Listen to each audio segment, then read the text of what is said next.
1994, a year where Phil Smith became British champion, Peter Folding was world champion and won his third European title in 4 years, and where Frankie Wimmy Jr. won his first of many national points titles. But this is a video about the biggest race of them all, the one they all want to win, and only one did. This is the story of how the 1994 BriSCA from Stock Car World Championship was won.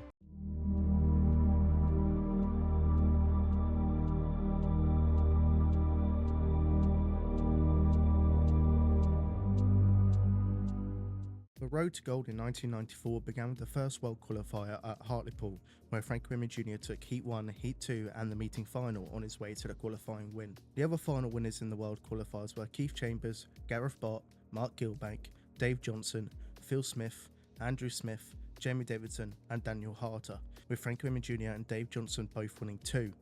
The semi-finals would take place at Stoke on the 23rd of July and Long Eaton on the 30th of August. Semi-final 1 featured names such as defending champion Peter Folding, Frankie Wimmy Jr. on pole, Andrew Smith, Dave Beresford and Keith Chambers, where semi-final 2 saw John Lund on pole, Paul Harrison, British champion Phil Smith, Ian Platts and Jamie Davidson. Moving to Stoke for the first semi-final, where drivers aim for the top 10 finish to go to Bradford with a chance of the coveted gold roof. Starting on the outside pole position on row 1 this afternoon with 122 World Championship qualifying points is this year's defending World Champion driving car number 1 from Rotherham, Peter Folding. What expectations do you have of tonight's big race, Peter? Don't have any. Now you're not allowed to say take it as it comes or I don't know, so let's have some positive answers. Are you feeling positive about tonight's big race? I don't know, just go out there, see how everybody's running and see what you can do. How's your form been at Chesterton so far this season? Have you had much luck here? Not really, no. You've had, back in May, a bit of a trouble with the engine. How's the Chevrolet unit been performing since? Well, that one hasn't been performing. It's in garage at home. This is my spare one that I've been using since. A small block again? Yeah. And overall, are you feeling confident to see if you can maintain this gold roof? I don't know. There's a lot of things that can happen to you. At minute, I'm only one that's guaranteed to be in World Final, so it don't really bother me that much. I take it you don't feel as if there's much pressure on semi-final races then? Oh yeah, there is. You still get nervous? Yeah, not yet though. It depends. I mean, this year to me there doesn't seem to have been no atmosphere to racing, so consequently it tells in how you feel before a race. Obviously then you appreciate the atmosphere that a crowd can give you. It gives you a bit more incentive. Oh yeah, I would sooner be second in a race with 30 or 40 cars than might be win a race with 12 or 13 cars. I mean, if there's no atmosphere then it's not much good, is it? What do you think of your grid position on outside row 1? Do you think an outside grid position is going to present you with any difficulties on the shale tonight? You never can tell. I mean, young Frank's out with his car, he hasn't had much success with it, so I don't really know. You just have to take it as it comes. I mean, you can think to yourself, oh, I'm going to be one that leads straight away, or I'm going to drop in behind him, and you just don't know. You just have to wait and see until you start coming around that third, fourth bend. So really you haven't got too much in the way of race tactics, looking for a 1, 2, 3 or a win or anything like that? No, I just go as fast as I can. If anybody's quicker, I'll just let them go and have next place behind them, and that's how I'll go. If somebody's in my way, then you have to decide what you're going to do at that moment in time. Okay then, Peter, best of luck in tonight's semi-final. I wish you all the best. Thank you. Side of row 7 for tonight's semi-final race here at the Stoke Auto Speedway. Qualifying with 42 points from Shenstone in Staffordshire, 422, Nigel Wharton. How do you think your transformation has been since you've come back onto the shale for 1994, Nigel? Very slow at the moment. No, I'm still only racing like twice a month, so obviously if I was racing every week I would be a lot quicker, or getting my car together a lot quicker. But no, I'm enjoying my racing, and what we've done, we've been quite successful, so I'm quite happy. And since the mid-1980s, particularly 1986 when you were the British champion, people saw you as a natural shale driver. And again at Coventry this year, when you took Eaton final, you illustrated that really perfectly again. Did that really boost your confidence? Yeah, it did, but I'm not trying to say I'm big-headed, but I know I can do it, but it's just there's that many other factors surrounding it, like, well, everything, the car and your pressure work, and it's just getting it all together on the night, and it just happened that night and it was good and I enjoyed it. It's taken some time to adjust the car to the shale this season, hasn't it? But obviously you've got it right now. Yeah, it weren't built as a shale car, and like 3 or 4 years ago when this was built, things in the sport were totally different, like, and tarmac was the in thing, and the cars were totally different. Now they've come back a bit. The two cars are much the same again, but then that was radically different, and it's took a bit of converting, as everybody's seen. What do you think of your grid position tonight then, Nigel? Do you think you've got your work cut out for you on row 7? Yeah, I suppose I have, but as long as I qualify, I'll be happy. You're certainly wanting to try and get through for Bradford then. You've got your sights set on it. Yeah, well, I think everybody deep down wants to be in a world final. Even if you got no chance of winning it, it's just the event, like, and everybody wants to be there. And do you have any race tactics from starting from the middle order of the grid tonight? Nah, just keep out of trouble at the beginning and see what happens towards the end of the race. It's a long race. All right then, Nigel. I wish you all the best of luck in tonight and hope you qualify. Okay, thank you very much. On inside row 4 tonight with a total of 85 qualifying points. And we've got one of the veterans of the raceway, driving car 260, Dave Beresford from Hadfield by Hyde in Cheshire. Well, David, plenty of semi-finals down the road over many years. What do you think of this one? It's all right. I think it's going to be tough. I think it's going to be a lot of action and a lot of cars going out of it, to be quite honest, but it'll be all right. A very similar sort of situation, perhaps, that you found yourself in when you won that semi-final at Long Eaton back in 1990. Again, you're in the middle order of the grid and you managed to punch your way through. Do you think that could arise again? I wouldn't say no. That's about it. Well, what do you think of the track? The sort of shale at Chesterton's very much to your style? Yeah, it's okay. They've worked hard making it a lot better than it was with all those bumps and umps. But as you know, I've only done a couple of meetings. One of them I virtually wrote my car off because it hit the fence, but hey, it should be all right. Would that have been the car that you would have preferred to have used if you had the opportunity? Well, hey, I've got the opportunity. We got it finished. It's all ready to race, but I've been racing this one quite a bit, so I thought I'd stick with this.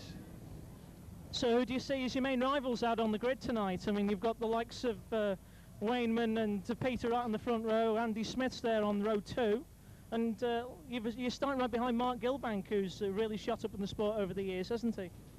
Yeah. They're all good drivers. It's just how it goes, really. Just how it all breaks, and just take it as it comes, I think. Well, back in 1991, Bert Finnegan was the man who won the World Championship after many years of trying. Do you think a lot of people would be sentimentally looking that way for yourself this season? I don't know how many sentimentalists there are. It'd be nice, wouldn't it? Yeah. I wouldn't say no.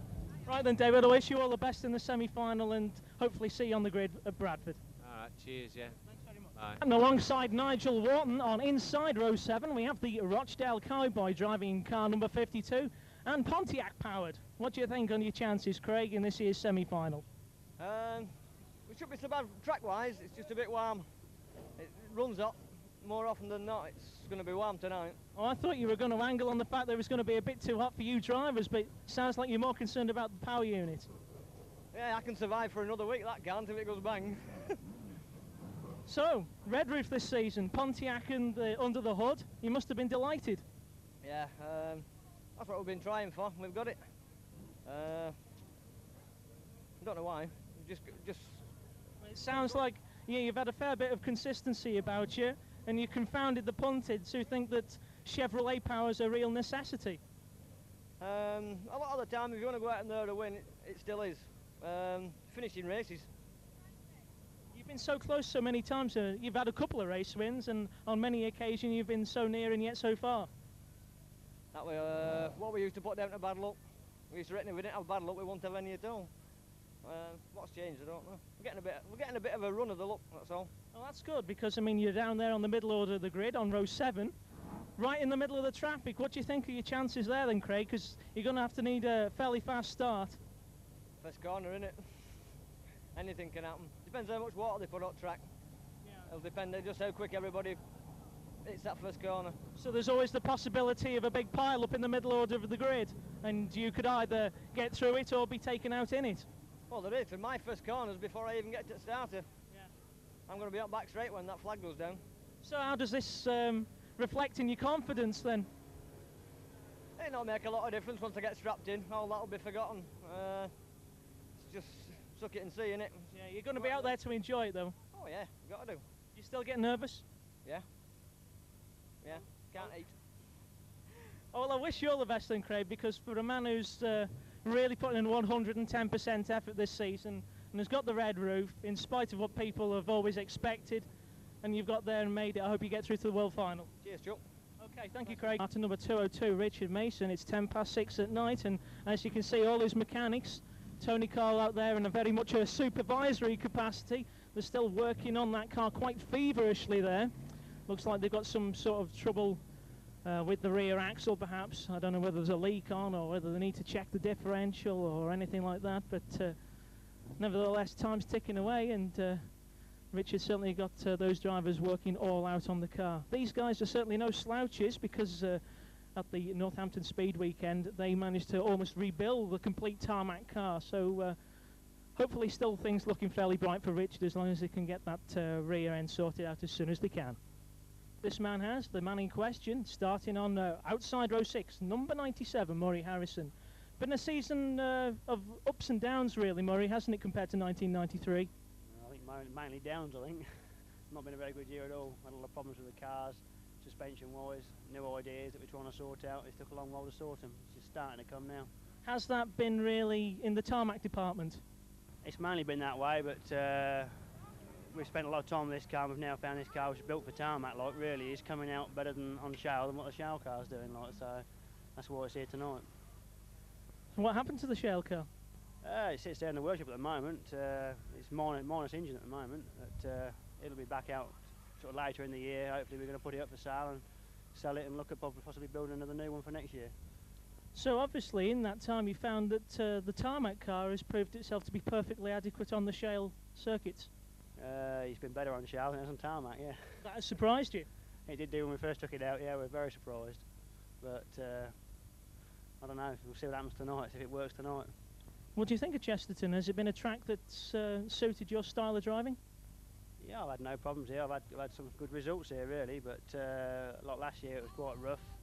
The first one here at the beginning of the season was still quite rough, but the last one it was well smooth and it didn't suit the car at all. The rough track suited the other car better, like. So it's why I plumped for this car. We're hoping it's going to be smooth tonight, and this one's going to do the business. So we shall see.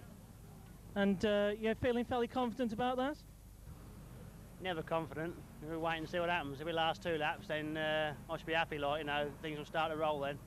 Okay then, Murray. Well, I wish you all the best, and let's see if you can get through to Bradford tonight. Lovely, thank you. And now, out on the infield, we are now awaiting the main event of the afternoon. It's only heat number 3, but in actual fact, it's one of the penultimate stages of the World Championship Series for 1994. This the first of the Formula 1 stock car semi-finals, and the battling participants will be shortly coming out on track. And here they all come, the first of those going down towards the far bend, 515 for Frankie Wayman Jr. He's starting out on row 1 this afternoon with 164 qualifying points. Frankie Wayman, starter on the pole position for this afternoon's World Championship semi-final. Alongside him on row 1, outside, the defending world champion, the winner of 1993. He took that title at Coventry Stadium last year. World and national points driver, car number 1, Peter Faulding. Starting tonight on inside row 2 with 108 qualifying points from Rochdale in Lancashire, 391, Andy Smith.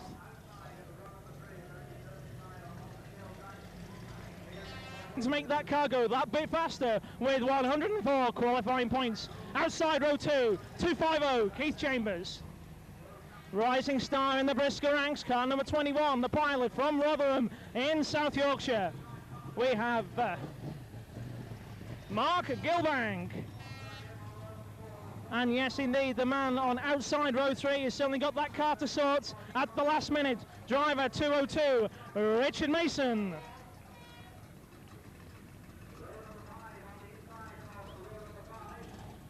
Hoping to make a good change in fortune in his semi-final career. Starting on inside row 4 with 85 qualifying points from Tintwistle in Derbyshire, 260, the long-time veteran of over 20 years racing, Dave Beresford.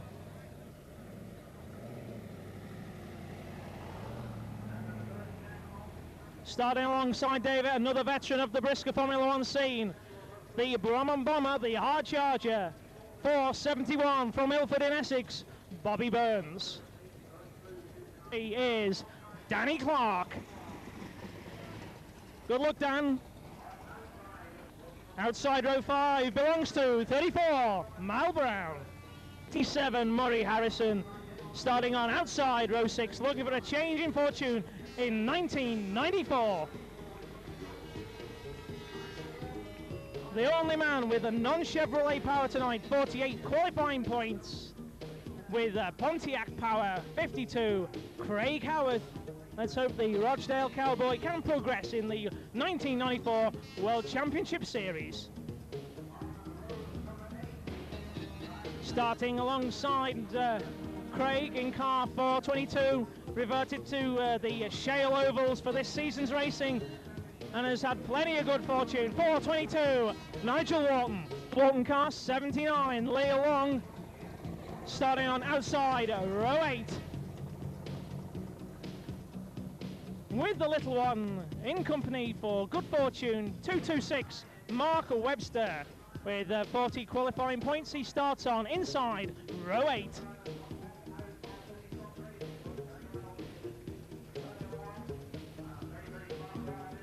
Now he's got no choice tonight. He'll have to race the Shale, although he's been dominating the tarmac scene from the low grades. Number 4, Daniel Harter, starting on outside row 9.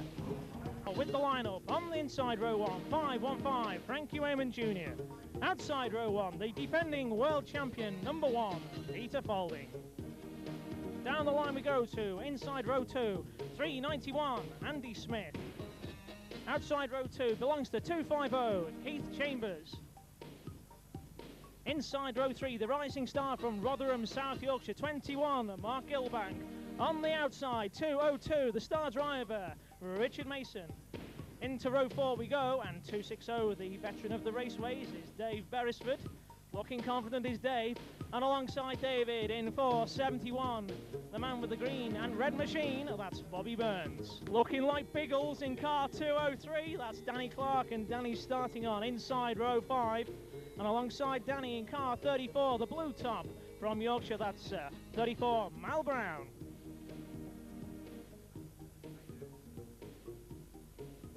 Down the line we go again to inside row 6, and that belongs to 41, Gareth Bott. Alongside Gareth in car 97, that's Murray Harrison. With power by Pontiac in number 52, Craig Howarth lines up on inside row 7. Alongside Craig, and he's blown his nose. That's always very threatening because Nigel Wharton has won many a final after he's given his nose a good blow. And he's lining up on outside row 7. Belongs to 226 and Mark Webster. Had a little of a stagger on the grid, but right in front of us in car 79 in the ex-Nigel Wharton machine, and that's Alan Long. Lining up on outside row 9 is number 4, and that's Daniel Harter. Alongside him on the inside is 436, Richard Knight. We're going down to the tail end of the grid, 236, and that's on inside row 10, Michael Ives. 380 is Stephen Kaiser. 345, Gary Coyle. And up the back we have 378, Wayne Handley. 272, Andy Hodgson, and the man who's going to come round to be on the inside row at the back, it will be 215, Jeff Nichols. Along first World Championship semi-final in 1994. Away to go on the slow lap, rolling start, 22 racing laps. The first 10 over the line will make it to the Formula 1 World Final at the Oslo Stadium, Bradford on the 24th of September. And also the first 8 over the line will go through to tonight's Formula 1 Final, sponsored by Lindley's of Lynn. But this is the Henley Ford sponsored World Championship semi-final for 1994.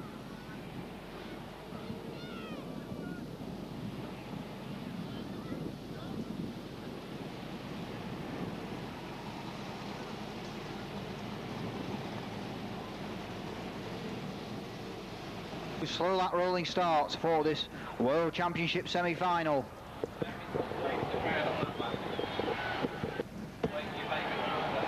Wave to your favourite driver as he makes his way around.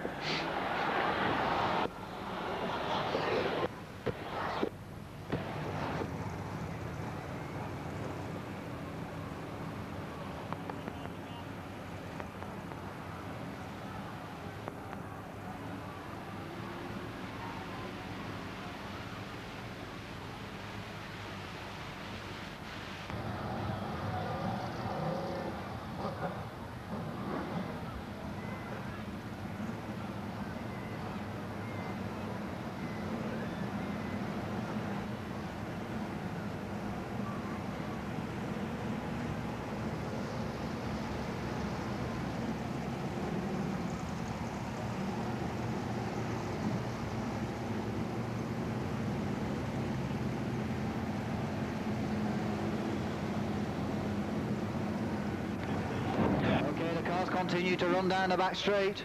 All eyes on the starter. Seconds away from the green flag in this World Championship semi-final. All in close formation. There's the green and they're racing. And 515 Frankie Wayman Jr. gets away from the start, and 391 Ali Smith takes up the chase. Peter Folding in number 1 gets left on the outside line, and 21 Mark Gilman looks to go up the inner.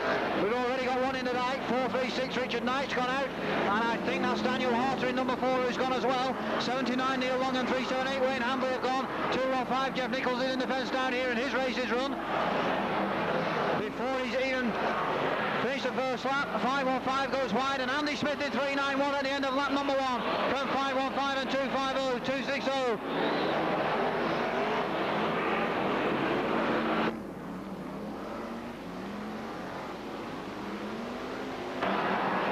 Peter Folding's lost time. He's dropped right down to places. More cars going on that turn. 250 Keith Chambers has gone out. Mark Gilbank in 21's gone out. And 515 leads 391, 260 and 471. Number 1 and 422 with 97. Then it's 34 and 380 with 226 and 202. Danny Clark's already got a flat in car number 203. We'll have a black for 203. Ian, please, a black for 203. Frankie Raymond Jr. in 515, 391 Andy Smith, and 260 Dave Beresford at 123. Bobby Burns goes 4th in 471. Gary Coyle in 345's got a problem down here with the front axle move right back. We've lost 236 McIves. 52 Craig Hallis out on the top turn. 515. 422 Nigel Walton moves up with Peter Folding in number 1. Under pressure from Stephen Kaiser in car number 382. Out goes Andy Hutchinson in 272. He's parked up on the exit to the top turn. And 260 Dave Beresford is through to the lead. 515 drops back second. 471 is third, and 3914. 422 fifth. Then it's number 1 and 41 with 34. 97 and 380 and 202.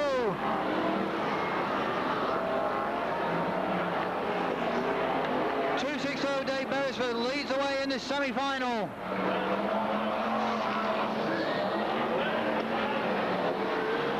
Bobby Burns in 471 goes out, coming out to the top turn. He'll drop all the way down the placings as he tries to rejoin. 236 McIves has got a track marker tyre under the front end that's causing him problems. And 260 the race leader is right behind the 471 car now. 260, 515 second, 391 third, 422 fourth, number 1 and 41 with 34 and 97.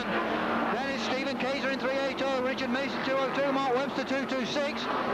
52 Craig Howard is running again, but he's lost 3, 4, maybe 5 laps. 260 leads it. 1515. Keith Chambers in 250 is still running, but he's at least a lap down, as is Daniel Harter on the far side in number 4.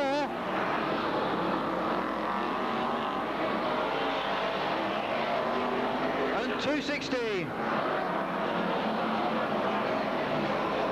From 515 and 391, 422 and number 1 with 34, 97 and 41. But Dave Beresford in car number 260's left them all trailing in his wake in this semi-final. That's 10 down, it's halfway next time, Ian, please, halfway. 260 over and 5-1-5 and 3-9-1 and 4-2-2. Then it's the world champion Peter Falling in number 1. He's struggling down the places in about 5th at the moment. Jack goes out and the halfway stage has been reached in this World Championship semi-final, and Dave Beresford in car number 260 is still leading them around. Down the back straight, 260 from 515. Daniel Harter in number 4 is in the fence on that top turn. It looks like he's not going to go very much further in this one. 260 has it. 515 second, 391 third, 422 is fourth. Fifth is 97 and 6 is number 1. Then it's 34 7th, 41 8th, 202 9th, and Stephen Kaiser in car number 302 is in the last qualifying position at the moment.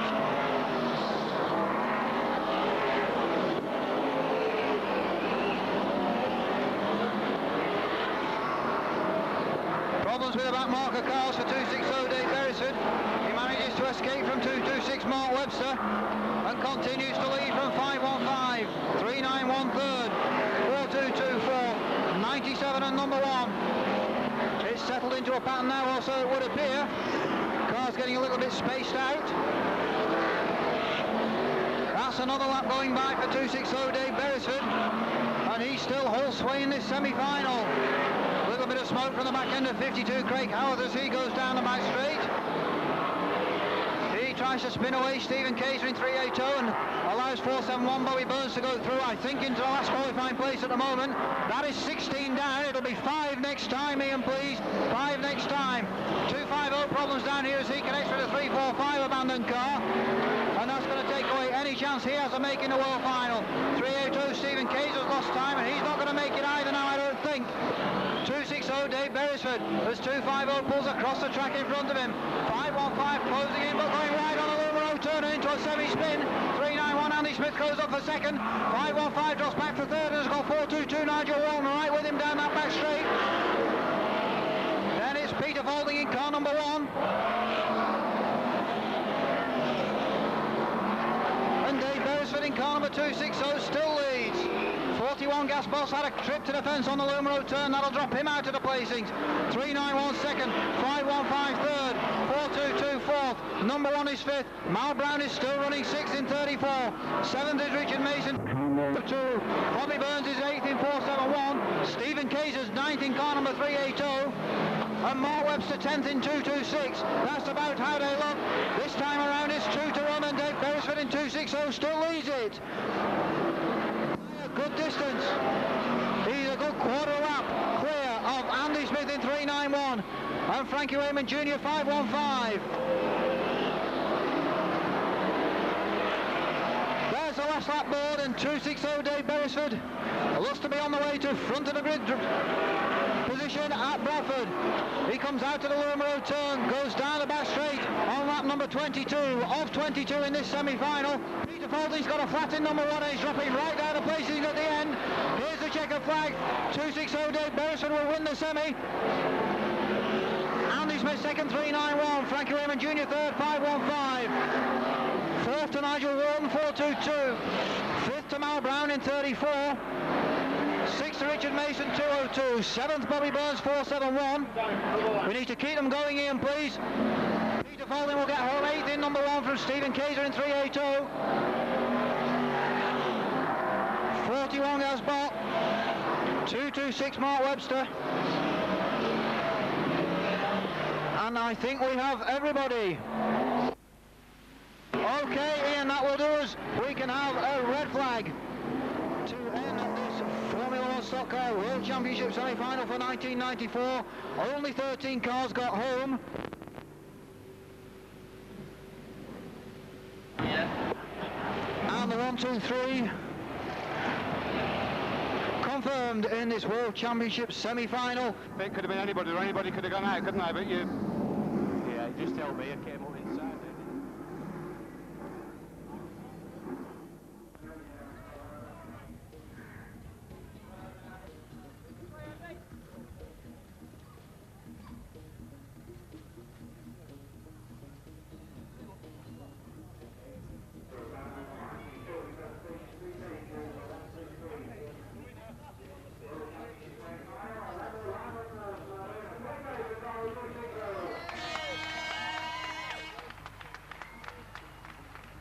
So Dave Beresford manages to do the feat again, like he did at Long Eaton in 1990. Steals the march home, this time a row 4 start.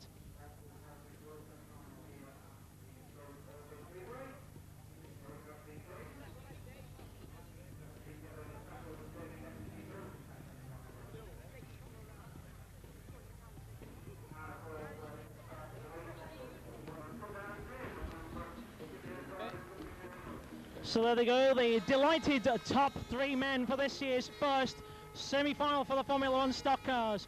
In first, 260 Dave Beresford. In second, 391 Andy Smith. And in third, 515 Frankie Wayman Jr. All going around to an appreciative crowd.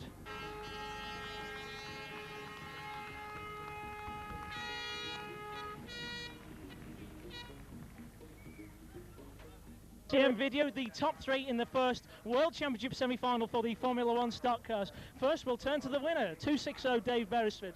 Well, like you did in 1990, Dave, at Long Eaton, did it again at Chesterton tonight. Did you think you outfoxed them? I don't know about outfoxed them. Things went my way. It was wet initially and they were drifting out, and I kept in as much as I could, kept away from it. I started clowning about after I nearly ran in the car in that bottom bend, just messing about because I hadn't realised just how slippy it was on the outside, but luckily I just thought I'm sticking in here. Moving swiftly on, Dave, it looked like the car was handling really grippily on the inside of those corners. Grippily indeed, thank you. Grippily? That's a good word, isn't it? Grippily.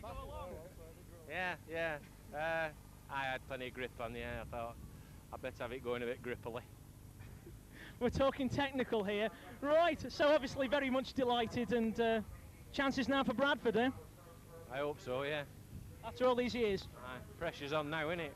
All right, Death Race 2000 again, David. Right, we'll move on to our second place finisher, 391 Andy Smith from Rochdale.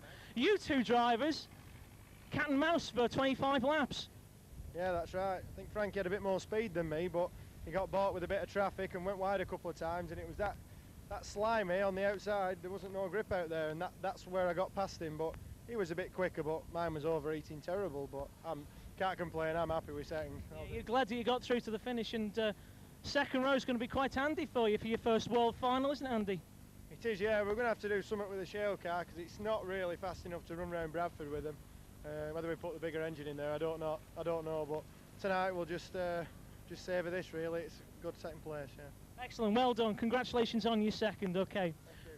Frankie, a lot of people were wondering with this new car how it was going to go, and you know, with all the bad fortune that you've had with semi-finals, and the handling characteristics, I don't know, maybe to be still bedded in such a short space of time. I thought the car was going real well. I was well happy with it.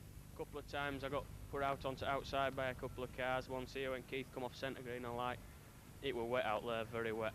Only need a very small margin of error, because on that Kern you managed to half spin twice, didn't you? Yeah, and all that were going, and I thought, trying to get back in here, but no, I think I said to my dad before I start, I said Dave would win it, because it was one of them races where, and he just said to me, get in for second or third, he says, and you should be right enough, which is, I were happy there, so.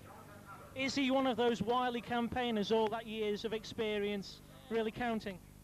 I think this year he could do it, to be honest. I mean, he's been quick all year, and he can just drive, he's always there, isn't he? And I mean, it didn't take him long to get to the front in that, did it? And your chances for Bradford then, Frank? I don't know. I mean, I think I'm a bit happier starting on fourth row, behind foreigners, than when I were on second row. I don't know. I mean, start to see how it goes.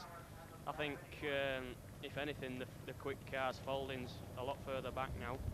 Were you surprised at his misfortune? Yeah, I don't know. At start, I never saw anything of him, and I was looking in my mirror, and there was a car behind me, which was Andy Smith, but they both look alike in mirror. They both look the same, And I wondered where he'd gone. I didn't know what he'd done, but like I say, it was very wet on the outside. I don't know how he got away at start, but I don't know. But in short, you've made it count this year. You're back on a competitive placing for the World Final. So, congratulations on getting through, Frank, and we'll wish you the best of luck. Thank you.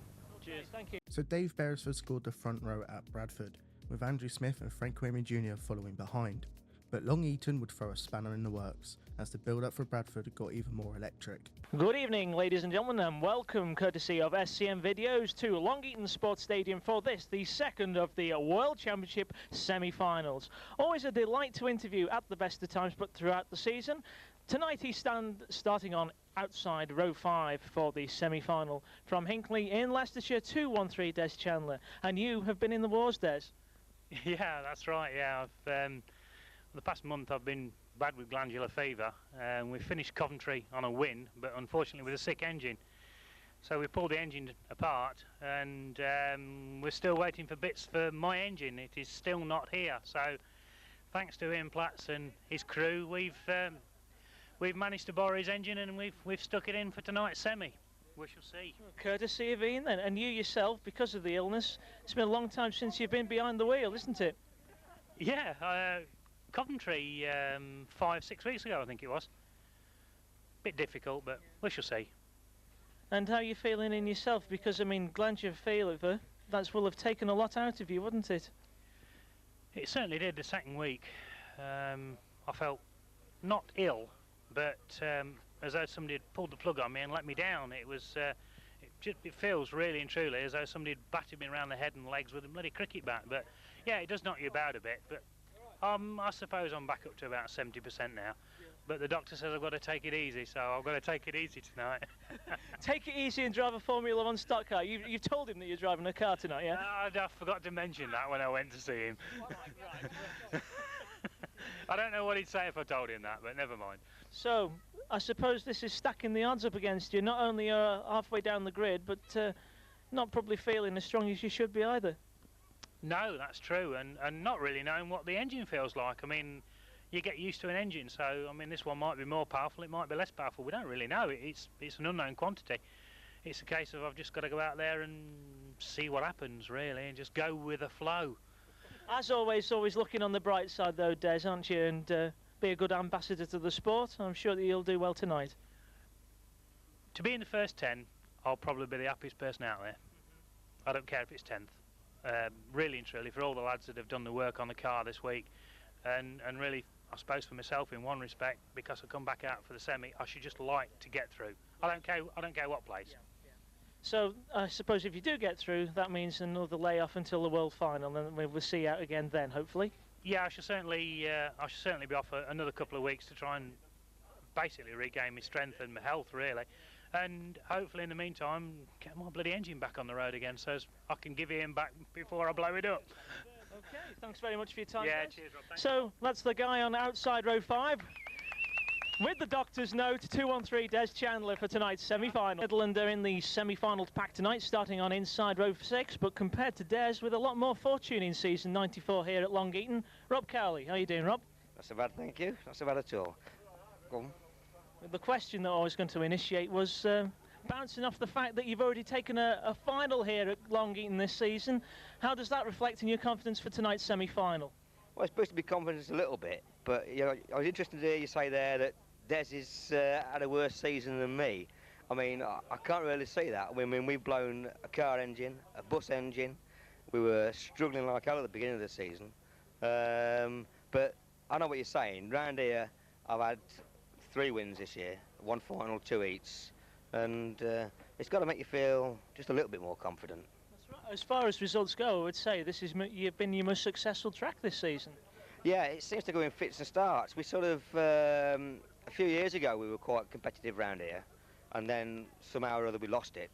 And then this year, fortunately, it seems to have come back. You know, I'm just hoping that it stays with me for tonight and the rest of the season, you know. Because that final win that you won, it was a very hard-fought race, wasn't it? You were mixing it with the best of them and leaving them in your wake. Well, you have to mix it with the best to win, don't you? You know what I mean?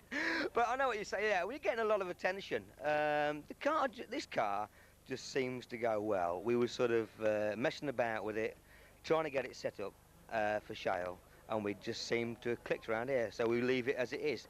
Of course, this is where it's fortunate when you've got 2 cars, and I don't mean to be big-headed or anything, but like, if you've got 2, you can keep one as it is and mess around with the other one. You know, it's beneficial, really. So, a nice dry track, anticipating a fast race, and you're starting in the middle order of the grid. Now, how's that going to determine things for you? The only thing that concerns me is, and I mean this in the nicest possible way, is Stevie Cooper. He starts directly in front of me, and he's not really used to driving shale, and he's a tarmac driver, and it's what he's going to do that worries me more than anything else.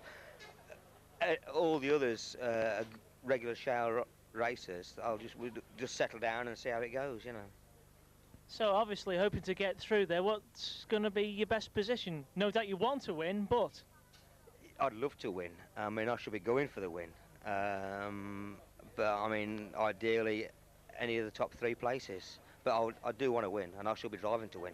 Absolutely, Rob. I wish you all the best in tonight's semi-final. Thank you very much indeed. Thank you. Side row 3 tonight for tonight's semi-final race. The man who benevolently gave Des Chandler, the engine, the opportunity to qualify tonight. 77 Doncaster's Ian Platts. Ian, therefore, that means you are using a brand new engine tonight.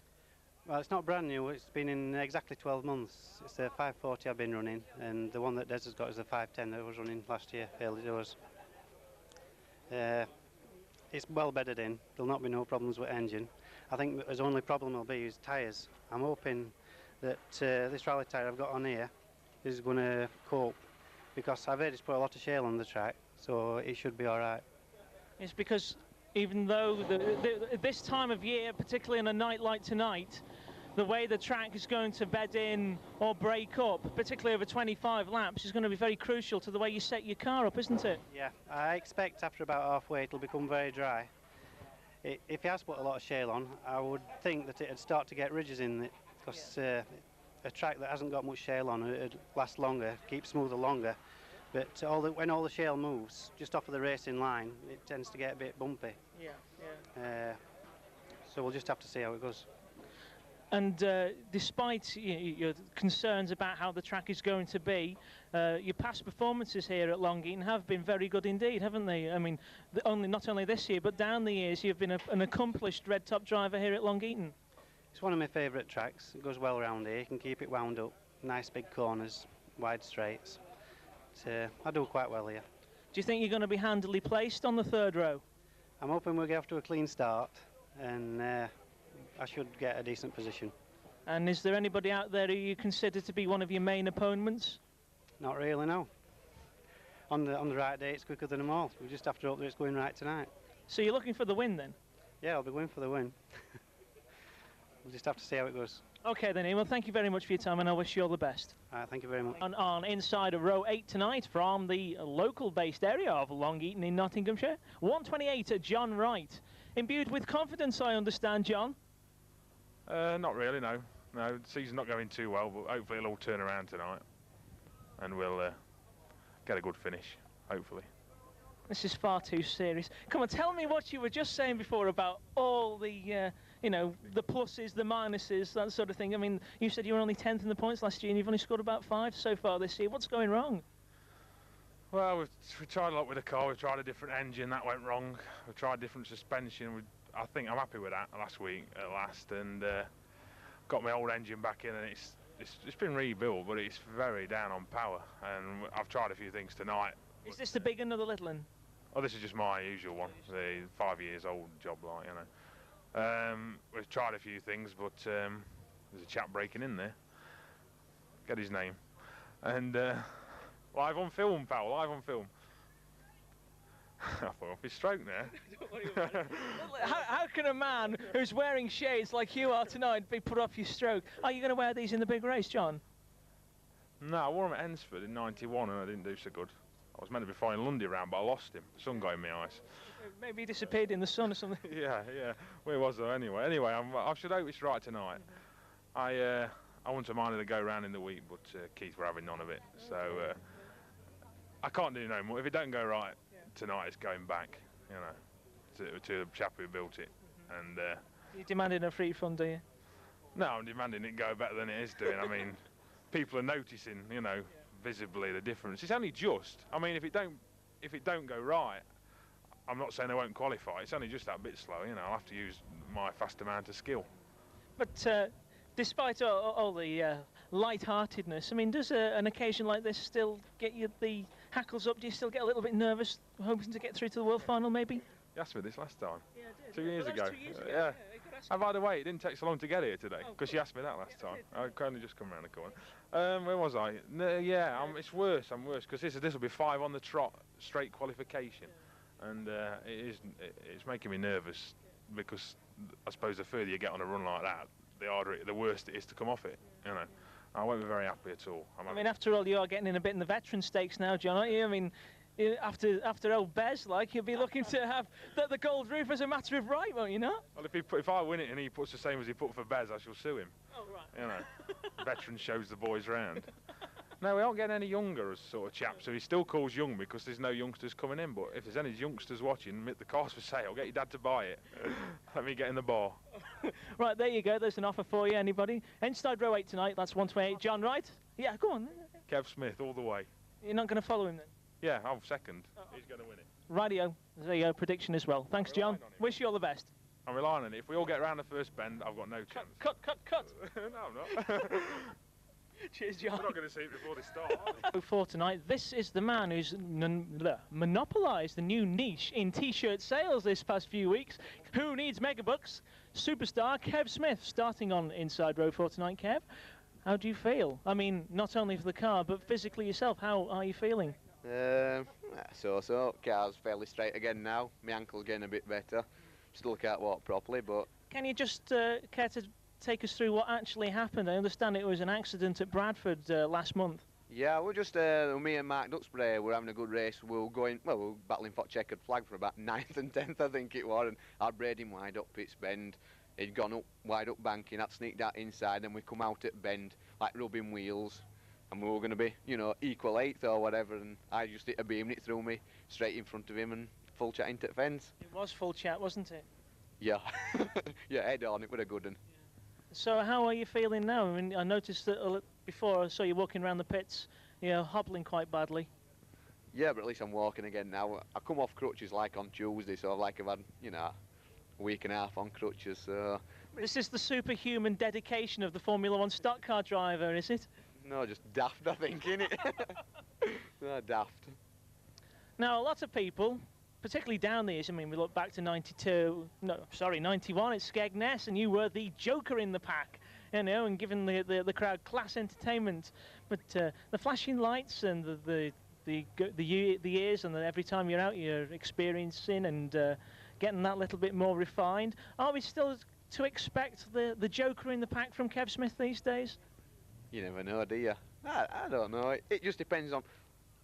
Skeggy other year were perfect, wasn't it? You know, you have to take every race as a different race, and you know you don't know what's going to happen yourself. You know, some people say, all right, I'm going to do this in this race, and you don't know because it's stock car racing. So first bent comes, and if chance is there like it was at Skeggy, I thought, yeah, I can do it. So you do it. I mean, you get out tonight, and you might think, I can do it, so you do it, or you might think, no, I'll just hang back. You know, every race is different, and you just take each one. You can never anticipate what's going to happen until the green flag drops, eh? Yeah, and after, even when green flag drops, you've then to go down that first straight and then decide what's going on. It's spur of the moment, and sometimes if you think about it, you'll make mistakes. Well, that's what I find. You know, if you don't think about going in for something, it comes off better. So. Do you like Long Eaton? I never used to, but we started coming here, I think, last year, and this year I think it's been about the most successful track, really. So yeah, I like it. Nice place to race out now. Yeah, enjoy it. And so, let's have a look at your opposition. What have we got here? Well, Ian Platts is right in front of you, hard-charging driver. Your mate Phil, he's out there too. What do you reckon about the chances of those in front? Do you reckon you're going to be on the pace with them, or even to pass them? Who's that there? That's Lundy. Who? You know. All right.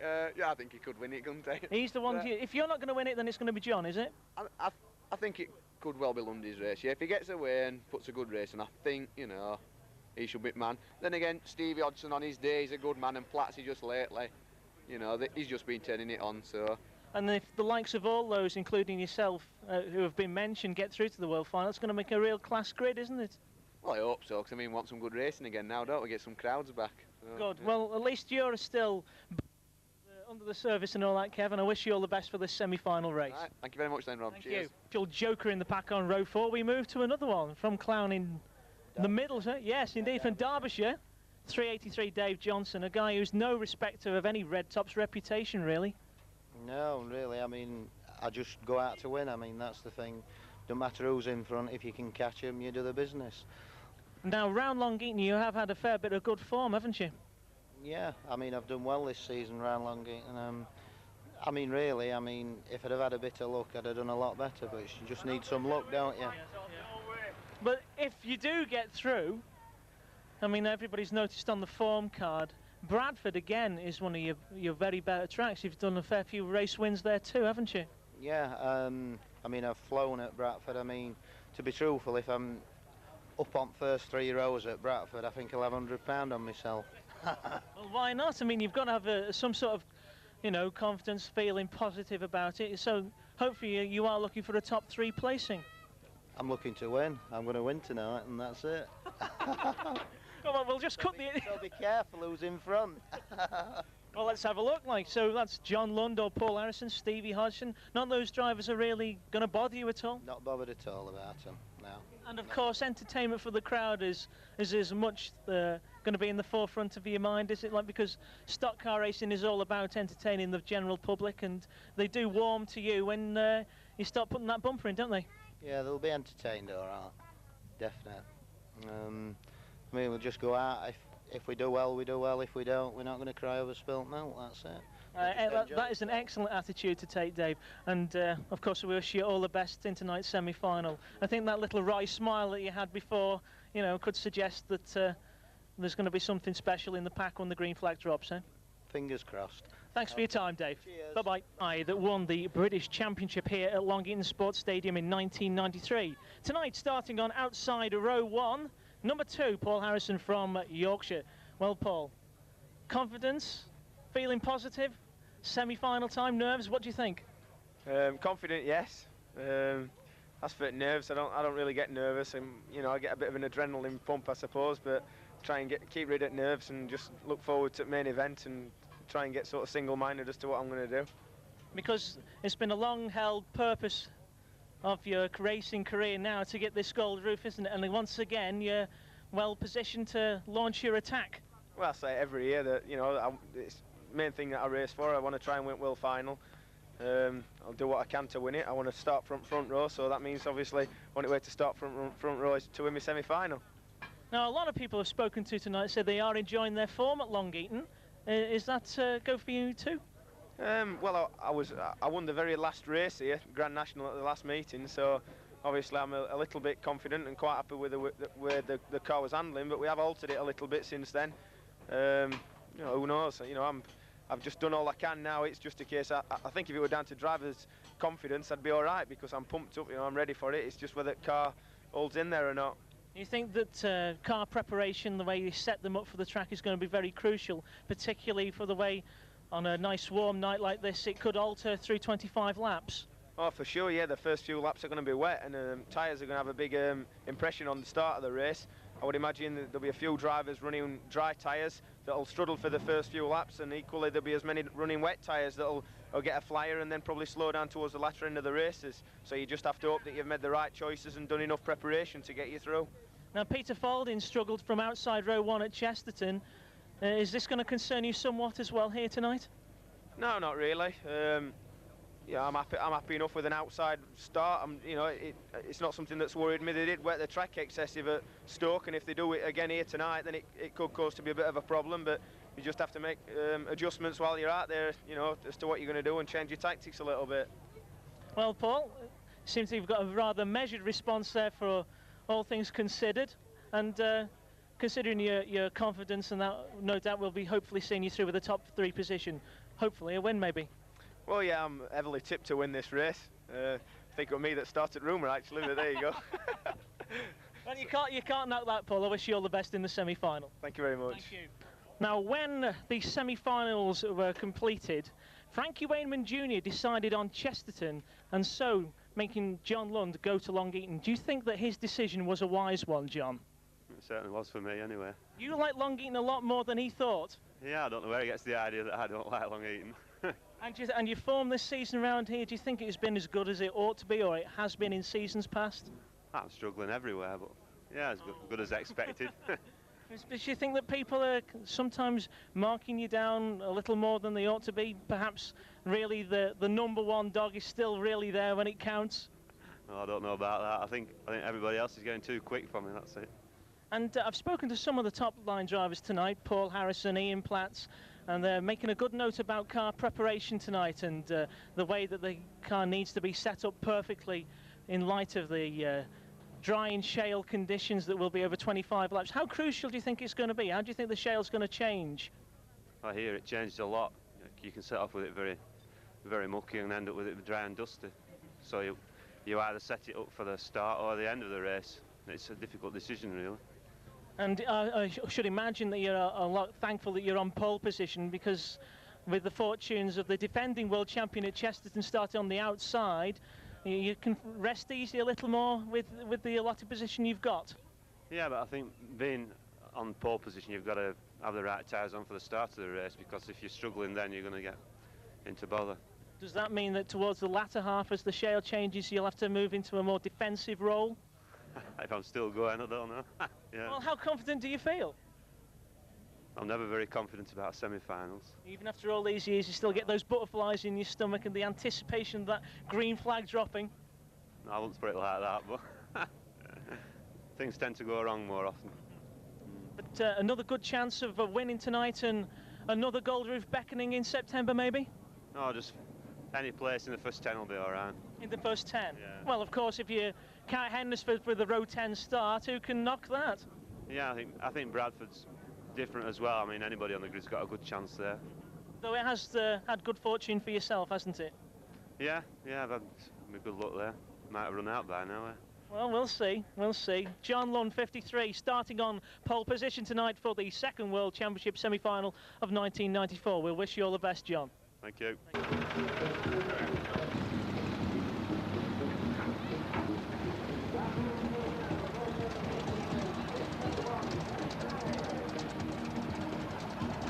Paul Harrison.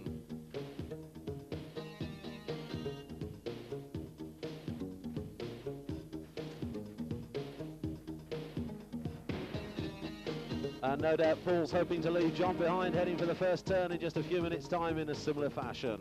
Down there on the grid now, the 109 car from Huddersfield, West York's Phil Smith.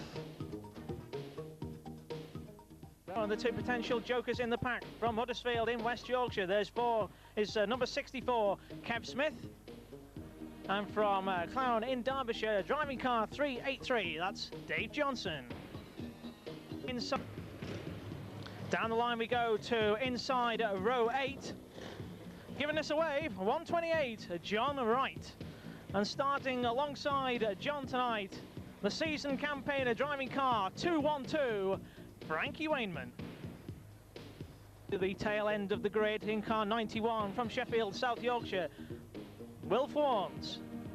And on the outside of Wilf in car 29, borrowing the Jason Holding machine at the wheel is Ian Higgins. Frankie Wainman Jr. chassis at his disposal, the man in driving car 371 on row 10, that's Shane Durrell.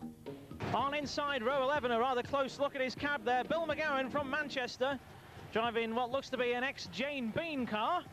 And now right in front of us in car 218, probably the most immaculately turned out car on the grid, that's Derek Fairhurst from Bolton in Lancashire. Driving car 78, first time out in a semi-final for Richard Johnson, and will really savour the occasion. Likewise, the man at the back coming down all the way from Hartlepool in Durham, driving car 393, that's Michael Smith. And those are your drivers that have qualified for the second 1994 World Championship semi-final for the Formula One stock cars. And we now anticipate them going round from their dummy grid position to make their way through to the lineup proper on the far side. And very shortly we will be away for this eagerly anticipated race. We wish all these drivers the very best of luck. And they've reached the penultimate stage of the 1994 Formula One Stock Car World Championship. A lot of hopes and dreams are about to be dashed.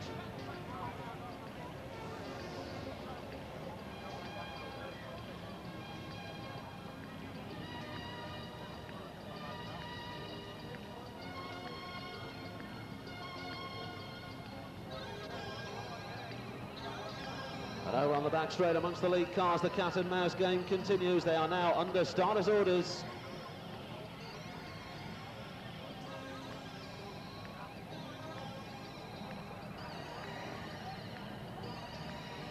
Who will line up at Odsall Stadium in September alongside Dave Beresford on row 1? We're about to find out. That's the green. The semi-final is underway. They've got 20 racing laps ahead of them. And Paul Harrison makes the break down into turn 1.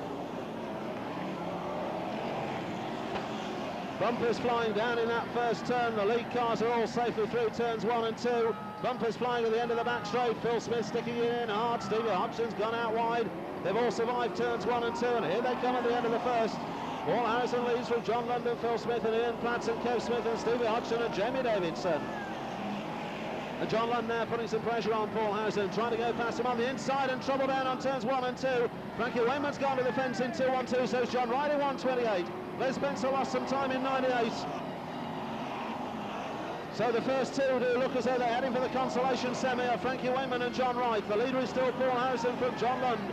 Ian Platts now bidding for third place. He's alongside Phil Smith down on the pit turn. Behind him in fifth is Kev Smith, and Phil Smith has given way and he's gone down to fifth. John Lund still tracking Paul Harrison. It's Harrison the leader, Lund second, Platts third. And this time John Lund makes his bid down the back straight. So John Lund goes to the front. Paul Harrison second, Ian Platts third, Kev Smith fourth. More battles there, and that was Phil Smith catching out courtesy of Stevie Hodgson, who drops Phil Smith down a place, and Phil Smith's having a real rough ride in the 109 car. He's on the outside line and can't get back in. He's dropped about 7 or 8 places in the last couple of laps. And already the leaders are on the tail enders. John London in 53 now sees the back bumper of back marker. Mike Smith in 393, and Kev Smith has gone second in 64. So John London leads from Kev Smith down the back straight, and Kev Smith is really flying. And Phil Smith and Ian Higgins are in a heap on the home straight. And the leaders are coming through, and John Lund's blown a tyre. It's all over for John Lund. He's blown a back tyre, and the 53 car is gone. And Kev Smith takes the lead. Mayhem on the home straight. Matt Bennett's gone. So's Barry Heath, and another tyre blows down there amongst the blue tops. So here come the leaders off turn 4. Mike Smith's another one who's gone. Kev Smith the leader, Ian Platts second. In third, it's just going through there, Paul Harrison with Des Chandler 4. Behind him, it's Rob Cowley, and then Jamie Davidson and Will Fawns and Rob Pearson, Derek Fairhurst, then Stephen Cooper and Barry Heath and Frankie Wayman and Les Spencer, Bill Smith, Shane Dorrell. Those are the ones on the lead lap. And as the dust settles, Stevie Hodgson's gone to the infield and out of his car in 172. So he's another one heading for the consolation semi along with John Lund. Bill McGowan's gone at the end of the home straight to the fence in 369. And the leader is 64, Kev Smith. And it's 10 laps gone next time through. So we're approaching the halfway stage with Kev Smith the leader. Owen Smith's airborne over the back marker on the pit turn. He's in trouble there. That was Shane Dorrell who took him out, and Ian Platts leads him through at the halfway. 77 Ian Platts the leader. Second is Kev Smith, and third Paul Harrison. In fourth it's Rob Cowley, fifth Des Chandler, 6 Jamie Davidson, 7 Will Fawns, 8 Rob Pearce, 9 Derek Fairhurst, 10 Steve Cooper, 11 is Barry Heath, 12 Frankie Wayman, 13th Bill McGowan, 14 Phil Smith, 15 Les Spencer, 15 of them left on the lead lap. And Ian Platts leads. Kev Smith's come from behind once in the early stages. He's got to do it again now as he chases 77 Ian Platts. Frankie Wayman car is smoking badly in 2-1-2, so he might not last the distance. Motoring through the second half, and 77 Ian Platts leads the way from 64 Kev Smith and number 2 Paul Harrison. A gap back then to 4th place Rob Cowley, with Des Chandler in 5th and Will Fawns 6, Rob Pearce 7.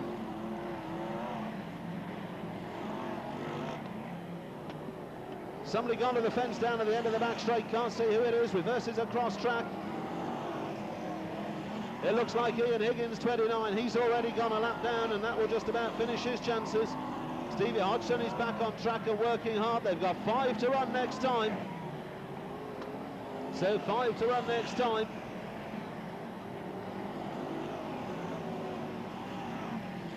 Oh, look for the leaders off turn 4 with a 5 to run signal. Ian Platt's the leader, Kev Smith second and Paul Harrison third. Those three are some way clear of the rest.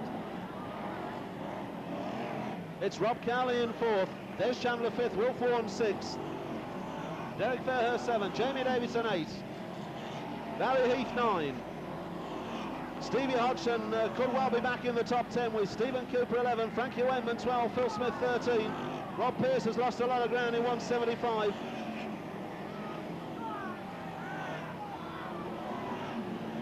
Three to run. And Kev Smith is closing on Ian Platts as we go to the closing stages. 77 and 64 and number 2, and the top three together down the back straight. Down into that pit turn they go, and the bumper goes in, and Ian Platt's getting a rough ride, and Kev Smith's regained the lead. The Frankie Wainman car is now on fire as he goes through down the home straight, and Kev Smith has regained the lead in 64, and Ian Platts has lost out altogether. He's parked up coming off turn 4. So Kev Smith has regained the lead in 64. The Frankie Wainman car continues to burn as he makes his way round. It's Paul Harrison in second place in number 2. Rob Cowley is third. Des Chandler 4, Wilf Warren's 5. And Paul Harrison trying to close on Kev Smith. We're running out of flaps, we're running out of time, and here they come off turn 4. And the hero of the toast is Kev Smith, wins the World Semi. Paul Harrison is second man home. Finishing third, it's going to be Rob Cowley. Home in fourth is Des Chandler, fifth Wilf Warren, 6 Derek Fairhurst, 7 Jamie Davidson. In 8, Stevie Hodgson, 9 Barry Heath, 10 Stephen Cooper. 11 is Bill McGann and Phil Smith and Rob Pearce.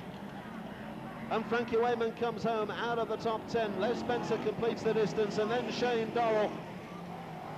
And they are about the only finishers. In fact, Richard Johnson goes over the line in 78. And that's it, Mr. Starter. Race over. Race, please.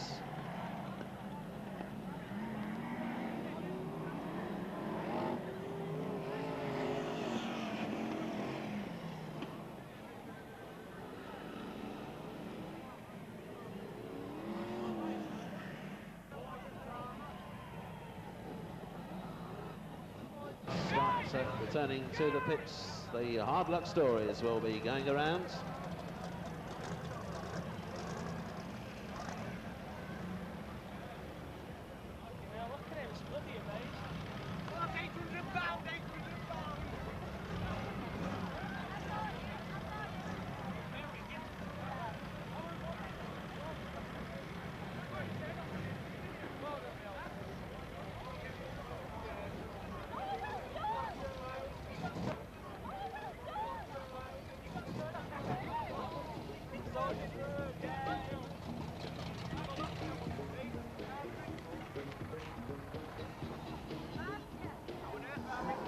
Well, people are beginning to gather now down by the start-finish line. We've got Paul and Joan Jenkins, who presented the commemorative awards to the drivers before that race.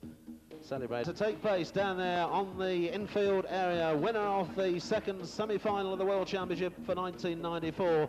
Down there receiving his trophy from Huddersfield, West York, 64, Kev Smith.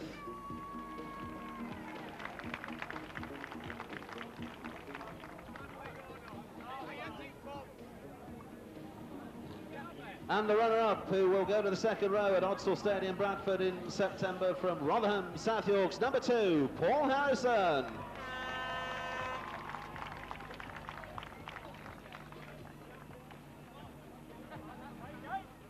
And stepping forward to receive his trophy, I'm sure he's delighted with a third row start at Odsall, from Nuneaton, Warwickshire, 73, Rob Cowley.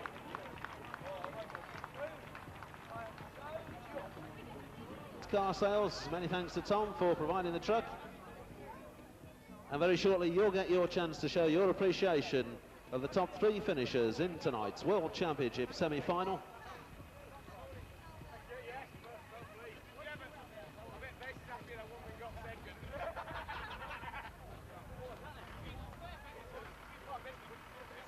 So good luck to them at Bradford. There they go for your appreciation.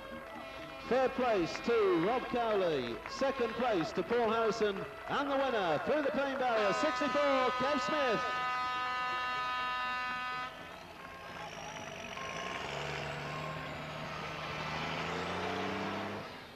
Semi, the winner, Kev Smith.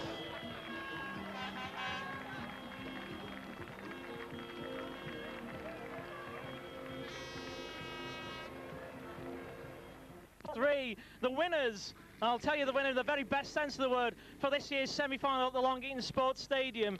But the man with the superhuman quantities has got to be Kev Smith, 64. Kevin, with the Coca-Cola in the hand, never mind the trophy, you must be ecstatic. Yeah, I love it. It's been ace. Loved it. Brill. What else can I say? Best part about it was the way you managed to carve your way through that pack there. Some of the questions in hand when you came to pass John Lund. Paul gave you a great battle. Ian Platts, of course. Do you care to comment on any of those? Yeah, Lundy went wrong side at pile up here, so you never go fence side. Well, I don't, anyway. Yeah. Let's have a. What do you think, you two? What about the battle that you two were having in that race? What did you think? It was one-sided. I mean, he gave me a good one, and that was that. It was a one-sided battle. I think end of race, I was coming on him. I'd got dry tyres on, and perhaps another lap or so, and I might have been right on him, but 25 laps, and we got to end it, and I couldn't catch him. That was that. He was close. I saw him coming. He was getting close, and he ended. Yeah, you're satisfied with the result, Paul? I'm happy with finishing second. I get to start in front of the foreigners for the first time. It's a comfy position. I just hope Kev wins toss now, and that puts me on. No, loses toss. That puts me on inside, doesn't it? Hey, to think though. I mean, you'll probably be back with a perfect leg by the World Final. Are you calling me a tosser? When are you calling me a tosser then? I hope it's all right. When you give me that figure down there. Well, enough of the interaction between these two. That's the top three. But Rob, come here. You are the man in third place. Well done. Thank you very much indeed. I'm chuffed to buggery. I'm pleased for Kevin and pleased with Paul, but bloody hell, I'm more pleased with myself, I tell you, mate. I enjoyed that. That was good. Because the way you come through, you were hovering for the positions, seeing the opportunities when they came through. Would you like to drive something like that? No, it was difficult. I mean, from the sixth row, I got it, bided my time a little bit, and I got a bit of back bumper attention. But I was lucky. I got through. There was a pile up down here which enabled me no end. I came this side, everyone else went the other side, and then that was it. Once I just past halfway, I mean, there was no one there to trouble me. I mean, all of you must be delighted with your positions, but I suppose any sort of commiserations for Ian Platts and John Lund? Yeah, tough. No, car racing, isn't it? We could have got a flat tyre. Would they commiserate with us? Yeah, that is stock car racing. Gentlemen, congratulations, a superb race, excellent content, the crowd really enjoyed it, and now it's going to make way for an excellent world final. All right, thank you. Thanks a lot. So the grid was complete. All roads led to Bradford. But before that, let's take a look at a couple of the contenders for gold. The rise of tonight's outside road 2 starter has been meteoric. Along with all top second-generation drivers, Andy began in mini-stocks, where he took all major titles and the National Points Championship.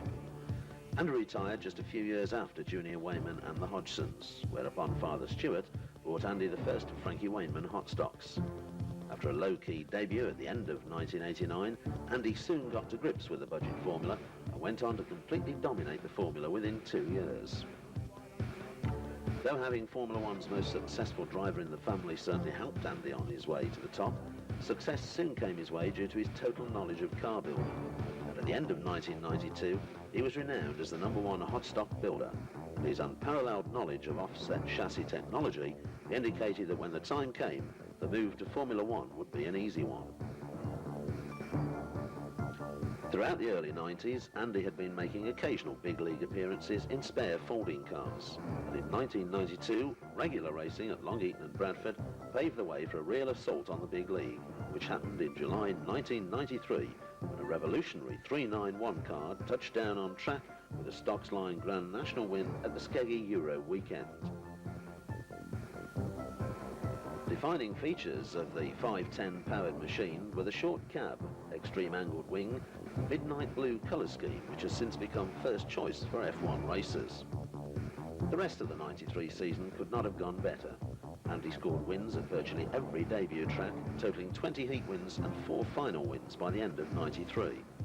Highlights included a heat final double at the September Long Eaton, almost total domination at Chesterton, and a close runner-up finish in the 93 Grand Prix Series. After the perfect start to a racing career, things faltered in 1994, with every conceivable problem putting Andy down to blue. Whilst this was a personal disappointment, it allowed a string of runaway victories during the qualifier season, which resulted in a Stoke semi second behind Dave Beresford. Since the semi, Andy has tackled the arena of tarmac racing with a true tarmac special, debuted at Northampton and proven at Andy's first long track with a 4th place finish. And it is this machine Andy reluctantly races in the '94 World Final. Since he burst into the star ranks of BriSCA Formula 1 in the early 90s, Kev Smith has been to many a definition of the ideal stock car driver. And even better is his white top to superstar story, which now inspires a generation of low-graders. For the first part of Kev's racing career, the Huddersfield council worker raced an ex-Dave Beresford car, which belonged to signwriter Ken Hopes. In 1985, this car earned Kev 29 points, and in 1986, Kev once again gained a cool 29 national championship points. Throughout the late 80s, Kev was racing on a strict budget, with a provided car and generous workshop facilities from Neil Brigg. This familiar low-grader scenario would continue for 3 more years, until 1990, when Kev finished the season as an increasingly notorious A-grader. This attracted the attention of well-known stock car patron Tony Cole. The rise to the top of BriSCA Formula 1 was on its way. Thanks to Big Tony, Kev started the '91 season with a Performance Unlimited Chevy, allied to a state-of-the-art chassis. Kev's first high point of 1991 came at the Bradford qualifying round, where he won Eaton final after locking out John Lund for closing stages of the final. Bev Greenhalgh was commentating this epic stock car race. Paul Harrison straight into the fence, so now it's John Lund's turn to have a go at the 2 cars immediately in front of him. Oh, and look at that! Kev Smith coming back, he pushes Hodgson out there, and while they were doing that, John Lund came through, but Kev Smith is holding on all the time, and it's 5 next time. 5 next time, Caroline, so with 5 to go. It's Kev Smith in car number 64 from John Lund in car number 53, and Anthony Hodgson coming right back in car number 272. Still very much in contention is Andy Hodgson as they come round to pick the way past the lot of cars here on the home straight. Kev Smith gets held back by car number 263, bumper going in there, but still Kev Smith won't go to 72. Andy Hodgson really having a go, so John Lund in car number 53, and that bumper to bumper virtually all the way around this stadium, breaking apart just a little bit there on the Big Bend turn, coming into the home straightaway. Barry Heath goes in car number 343, but it's still Kev Smith in car number 64 from 53, John Lund, and 272, Andy Hodgson, first, second and third, and what a superb race these 3 are making of this. And all credit, whatever happens there to Kev Smith in car number 64, because he really has shown those 2 star men what it's all about in this particular event. Andy Hodgson coming back now, and he's having a go at the back end of the John Lund car. John Lund goes a little bit on the wide side. Still Kev Smith in car number 64. John Lund winding it up down the back straight. And we got one right over down here. And we go on the flashing yellows.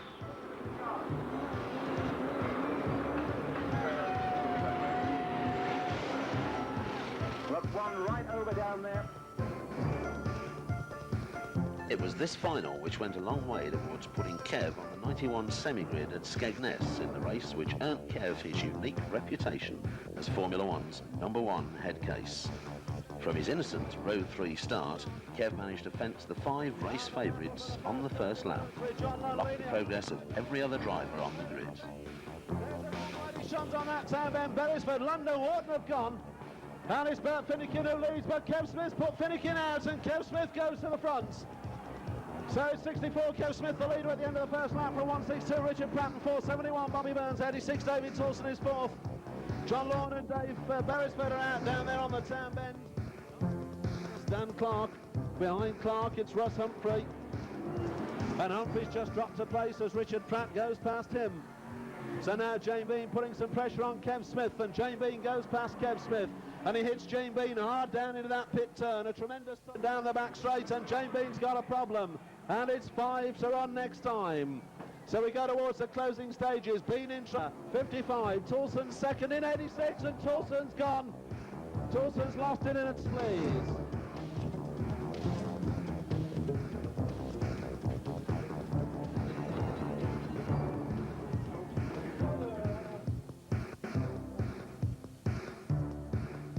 Since 1991, Kev has been one of the sport's main reds results-wise, but to the terraces, he remains the superstar who couldn't respect other drivers if he tried. Big moments since 91 include the 92 Grand National Championship at the last ever Scunthorpe, the 1993 Skegness Trust Fund Championship, and the 1993 World Final, where he fended off Junior Wayneman for a rostrum finish. 1994, Kev has excelled himself in the Long Eaton semi-final, where big hits on Paul Harrison and Ian Platts gave him a front row world final start, whilst racing with a badly injured leg and leaping over the 371 car. The only downside to Kev's racing have been injuries. The 93 Grand Prix series was missed due to a painful incident at Boston, and the Mark Duxbury incident at Bradford nearly ended Kev's world final hopes for 94. But despite this, Kev spends more time smiling than any other F1 racer. It was way back in June of 1976 that the then new Stock Car Monthly offered a profile on one of the rising talents in the sport under the headline Bez, Shooting Star of 76. Dave Beresford had started racing a well-used third or fourth hand Darky Wright-built car at Bellevue on Monday, 1971. For the record, he rolled it, and it took until Christmas to get back together again. But a seventh in his heat on Boxing Day proved to be the starting point of what has turned out to become an outstanding racing career. The real turning point came, however, with a self-built car debuted in June 1973 at Long Eaton. Inspired by the guru of stock car building, Londoner Darky Wright, Dave's superbly crafted car made a massive impression on race fans and drivers alike, and took him on a ride through the grades to eventually claim the coveted red roof in May of 1975. From that day to this, Dave has remained at the forefront of the sport, winning the British Championship at Bradford in 1988 and coming second here in the world in 1992. A world win has always eluded this veteran of the raceways, however, and one is bound to ask if 1994 will be his last real chance at the title. Having raced continuously for 24 years, Dave Beresford has certainly earned his claim on the sport's premier title. Interviews would be complete without interviewing the defending world champion tonight, starting on outside row 11. The man with the gold roof driving car number 1 is, of course, Peter Folding. Peter, usual sort of questions. Is it the usual sort of answers? How do you think of your chances? What sort of car preparation have you made? Which do you want first? First one, please. Which with that car? Well, chances really. Maybe the car preparation first, because perhaps that might give you the confidence for doing well in the race itself. Well, I'm here, aren't I? So I suppose I've got a certain amount of chance just by being here. Well, before we a new engine in my car, which I'll be trying tonight. So I don't know how that's going to perform. Hopefully, it should perform better. Is it a small block again, Pete? Yeah, small block. Just have to go with what happens. I mean, you can't dictate what everybody else is going to do. You can just do what you've got to do and adjust it accordingly to what everybody else does. Obviously I want to win again, just have to see how it goes. You do have good form at Bradford, Pete. Somebody's doing that on purpose. Ignore the phone, you carry on doing this. Yeah, Bradford, it's good, and so is John. Sell them! They've just took a dip, haven't they? So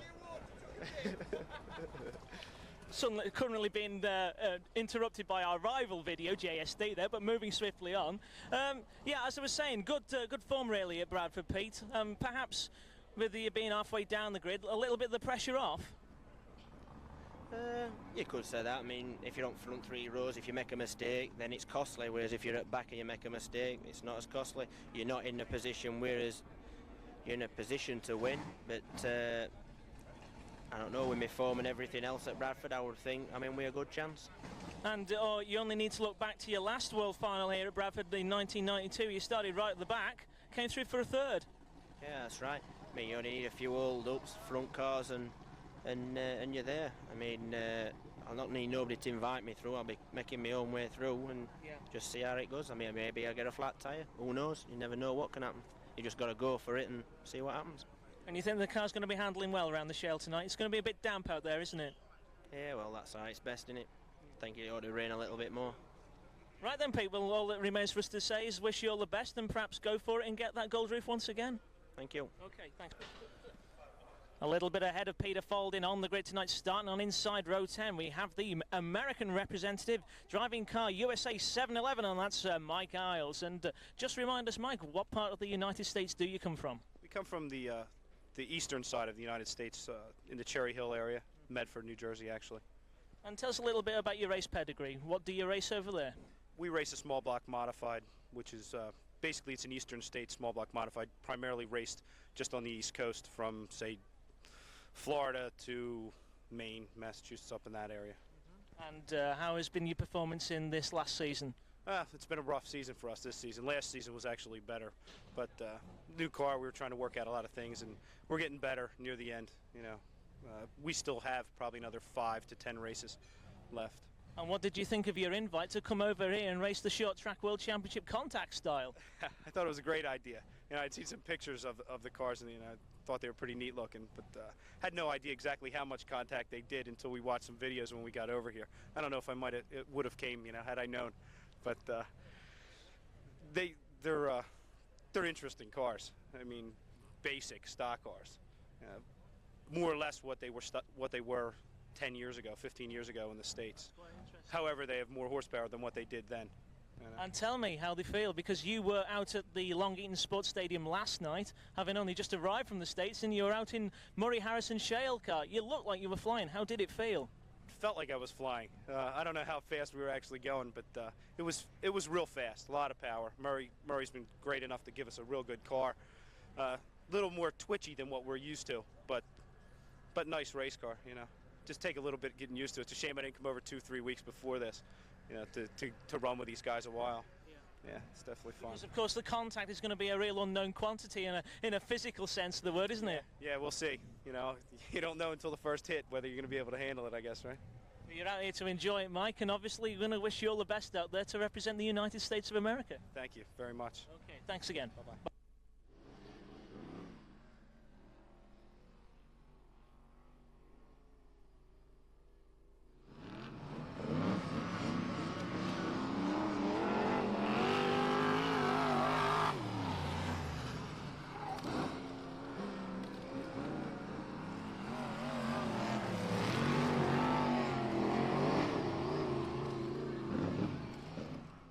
Night, Richard Mason from Bradford, probably the local hope for gold.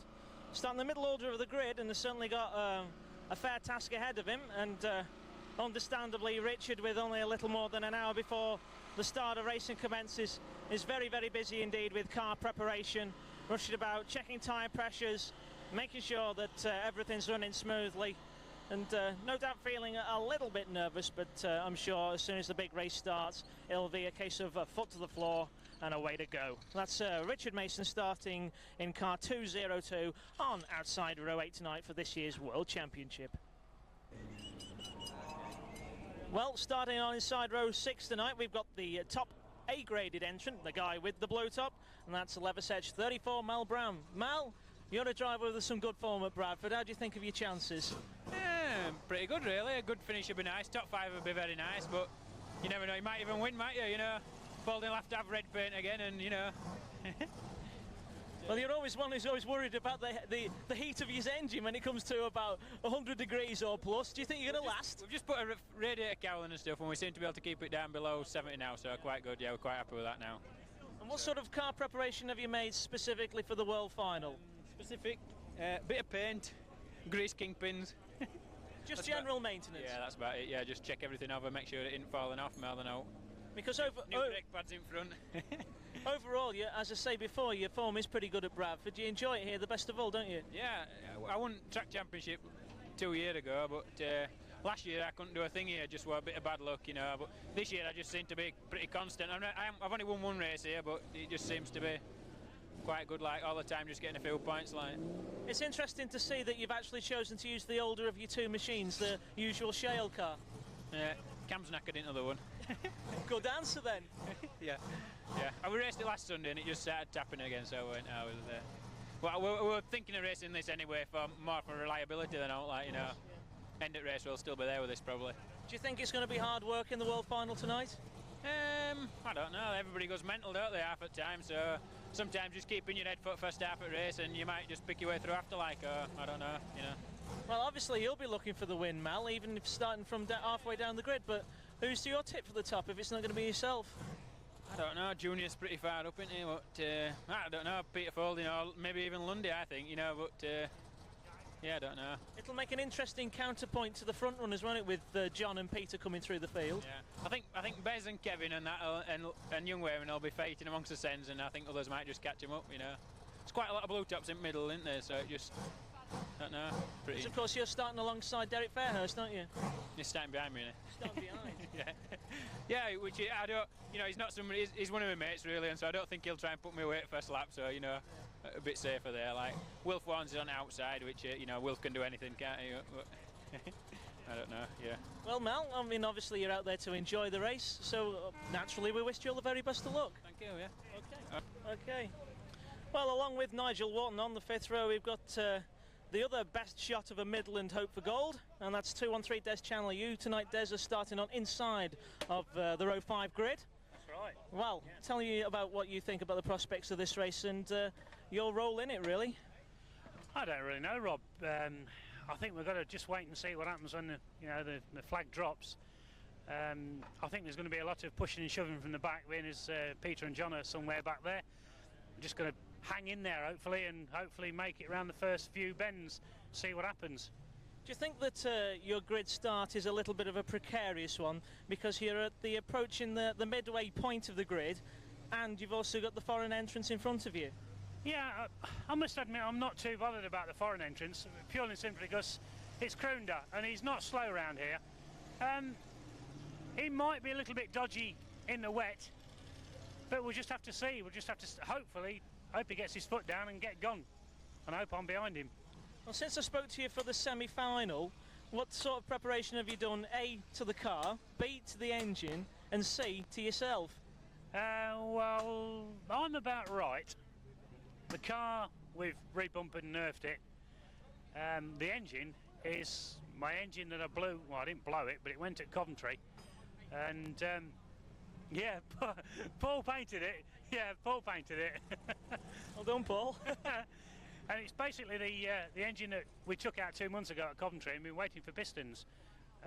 Since then, we've been using Ian Platt's engine, which we used for the semi-final, as you probably well know. We've put this in and run it at Chesterton last week, and that's all it's done. How did you feel it went?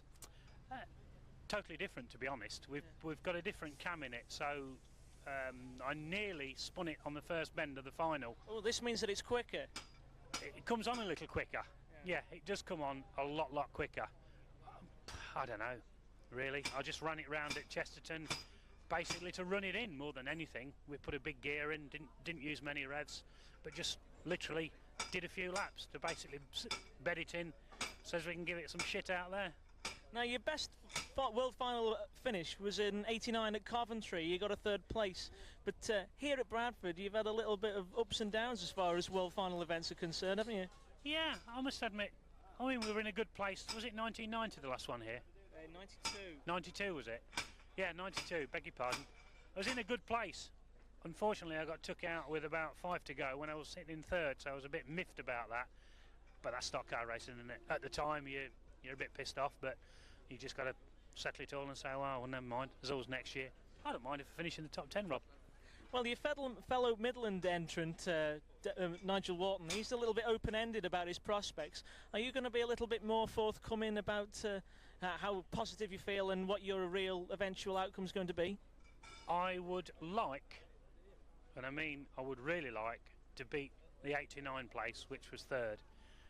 I don't really want to win it. To be fair, I couldn't be a good world champion. I mean, the likes of Pete and Lundy up and down the motorway every weekend, I just can't do it. So I don't really want to win it. Having said that, if I was sitting in the first position on the last bend, I wouldn't pull up and let somebody go by me. Yeah. But don't forget, Des, that the world champion is all about being the very best on the night, and no one should deny you the win if you are the best. That's right. I just got to pull my finger out and hope I can do it. Right then, Des, we'll go for it, man, and enjoy your race. Will do. Cheers, Rob. Thank you. Some controversy about 2 of the Dutch drivers, 240 Henk-Jan Ronnerts and 22 Lou Wobbers.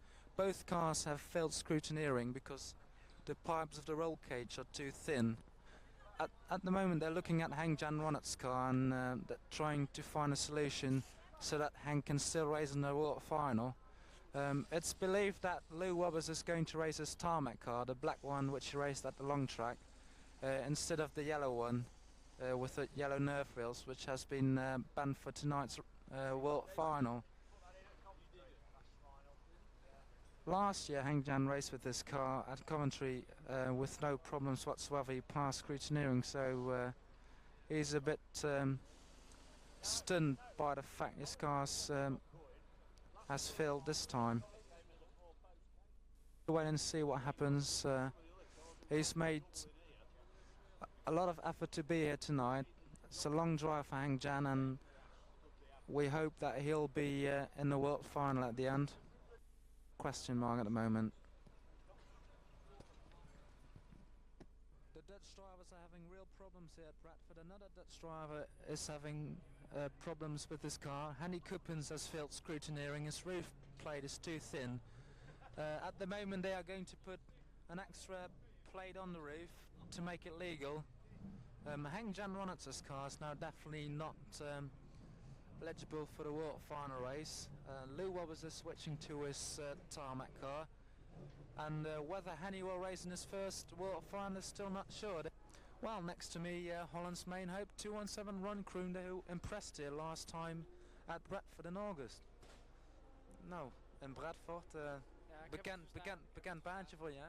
Ja, het is een lekker baantje, lekker wijde bochten, dus ja, ik hoop dat het goed gaat. Een van de centerbanen die je wel ligt. Dat lijkt me heel goed dit, dus.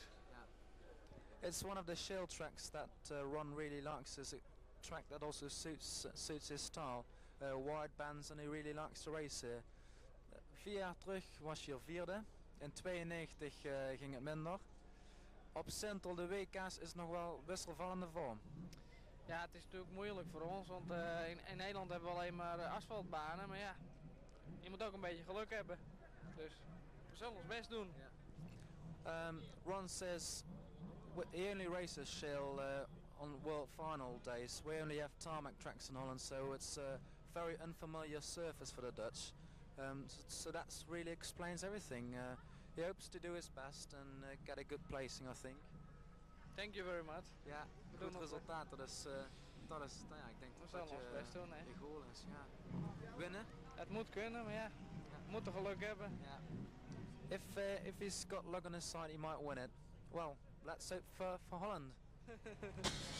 Right, well, a lot of the chances always reflect on the top 3 rows of the grid. That's where the race winners normally come from, but they have of course come from further back down the years, notably the row 5 start. Stu Smith has done it. Question is now, in 1994, can Nigel Wharton do it? You're on outside row 5 tonight, Nige. Yeah, that's quite right. No, I wouldn't put any money on me, but I'm going to be trying my best, and we'll see how it goes, see how much luck I have. You have been concentrating on the shale this season, Nigel, mainly at Stoke-on-Trent and at Coventry. But you have been out at Bradford this season. Yeah, last meeting we was here. Nice, we had a lot of luck, but we've altered the car quite a bit since, so we're hoping it'll be better tonight. Do you like Bradford? Years ago I used to, yeah. Yeah, you get a fair crowd, it's a nice track to drive at, but I just don't seem to have too much luck. I've won 1 or 2 finals here in my career, that's about it. And of course, starting on the row 5 slot tonight, on the outside of the grid, do you think it's going to be a little bit hectic to get away from, because you're getting towards the middle order of the pack here, aren't you? Yeah, yeah, I just hope I get a good start and I'll settle down into a position I can build on that, but it all depends on, well, the weather for a start and the foreigners and all sorts, so we just have to wait and see. Because of course the foreigners are starting right in front of you on row 4. Yeah, yeah. I've seen them cause a fair bit of trouble in the years, but no, well, they'll obviously be the best near the front, won't they? So I'm hoping I won't have too much trouble off them. Do you think that you're probably the best Midland chance for Gold Roof tonight? Probably. Who else we got left in the Midlands now? Well, you've got Des Chandler alongside you. Yeah. Oh. Well, Des is fair driver, isn't he? Yeah, it's just luck, all on luck. Do you think you would have preferred it as it will be next year back at Hennesford? Not with this car now, because it's like very old for tarmac, and I could do with another one, but no, it's just the same for everybody, isn't it? It's just as it comes. Well, Nigel, that's pretty open-ended, but of course we wish you all the very best of luck for the big race. Thank you very much. Thank you. Bye. And here he is, resplendent in brand new overalls from Nuneaton. We've got 73 Rob Cowley. Tonight, Rob, you're starting on outside row 3. Tell us about your chances. as good as anyone else's, really. I'm in the first three. The winner always seems to come from the first 3 rows. I'm hoping that it's the 3rd row outside tonight. You don't think that the fact that it's been fairly damp tonight and the fact that you're on outside of the grid is going to present you with any sort of problems come the first lap? I don't know, it's all going to be a bit of a lottery, but I'd rather be on the outside than the inside. I don't like the beams. It's very interesting. And if you've raced around here, if you're on the outside, at least you can bounce off the Armco, whereas you can't bounce off the beams. That's a very good aspect, because a lot of people are always saying, well, I've got to be on the inside to have a good chance. So really, in light of the fact that it is here at Bradford, you're still feeling fairly positive. Yeah. At the moment I'm not at all nervous or anything else. I am reasonably confident, hopefully not overconfident. But no, I'm not disappointed with the outside draw at all. I think it is an asset around Bradford because of the Armco. What sort of car preparation have you done for tonight's race, Rob? Well, since last Sunday the car's been in bits. We've gone all the way through it. Bearings, gone all through the back axle, front axle. Messed around with the engine a little bit, changed the carburettor because it was sticking last week at Stoke. Just general maintenance, really, you know. So apart from that, nothing too special, just something that's your usual cup of tea for the Bradford Shale? That's right. This car's been going well on shale all year, so we didn't feel as though we really needed to alter it, you know. We'll just have to wait and see. It's in the lap of the gods now, isn't it, out there? How is your Bradford form altogether? It's not bad. I tend to do sort of either all or nothing. I either do reasonably well, or I have an absolute crap meeting, you know. As I'm hoping tonight, I'm going to be doing reasonably well. And of course you're going for that gold roof, and you're surrounded by real top-line drivers on the first 3 rows. If it's not going to be yourself, Rob, who's going to win the world title tonight, who is your tip? I don't know about my tip. My preference would be Dave Beresford. I mean, you must be getting fed up of hearing this, but I would like Dave to win it. As for a tip, I don't know. Honestly, I want to win it. And you reckon that you're going to be in for a good enough shot to be able to beat him? Oh yeah, I mean, I ain't being big-headed, but I'm as capable as anybody out there, and it's just a matter of whether I get the luck, whether I get the brakes, and whatever. As long as all 4 tyres stay up and they're all pointing in the same direction, I'm in with a shout, you know. And I mean, I'm sure that they ain't bothered about me, and I ain't bothered about them. And I think it's going to be a good race. I honestly do, especially with it being a bit moist as well. I mean, that's going to, you know, give me a started edge, I think. Well, Rob, it's good that you're brimming with confidence, and the fact that you've given us some good straight answers, and of course we wish you all the very best of luck. Thank you very much indeed. I hope you see, next time you see me, I'm standing on that number 1 out there, mate. Well done, mate. Thank you. Thank you.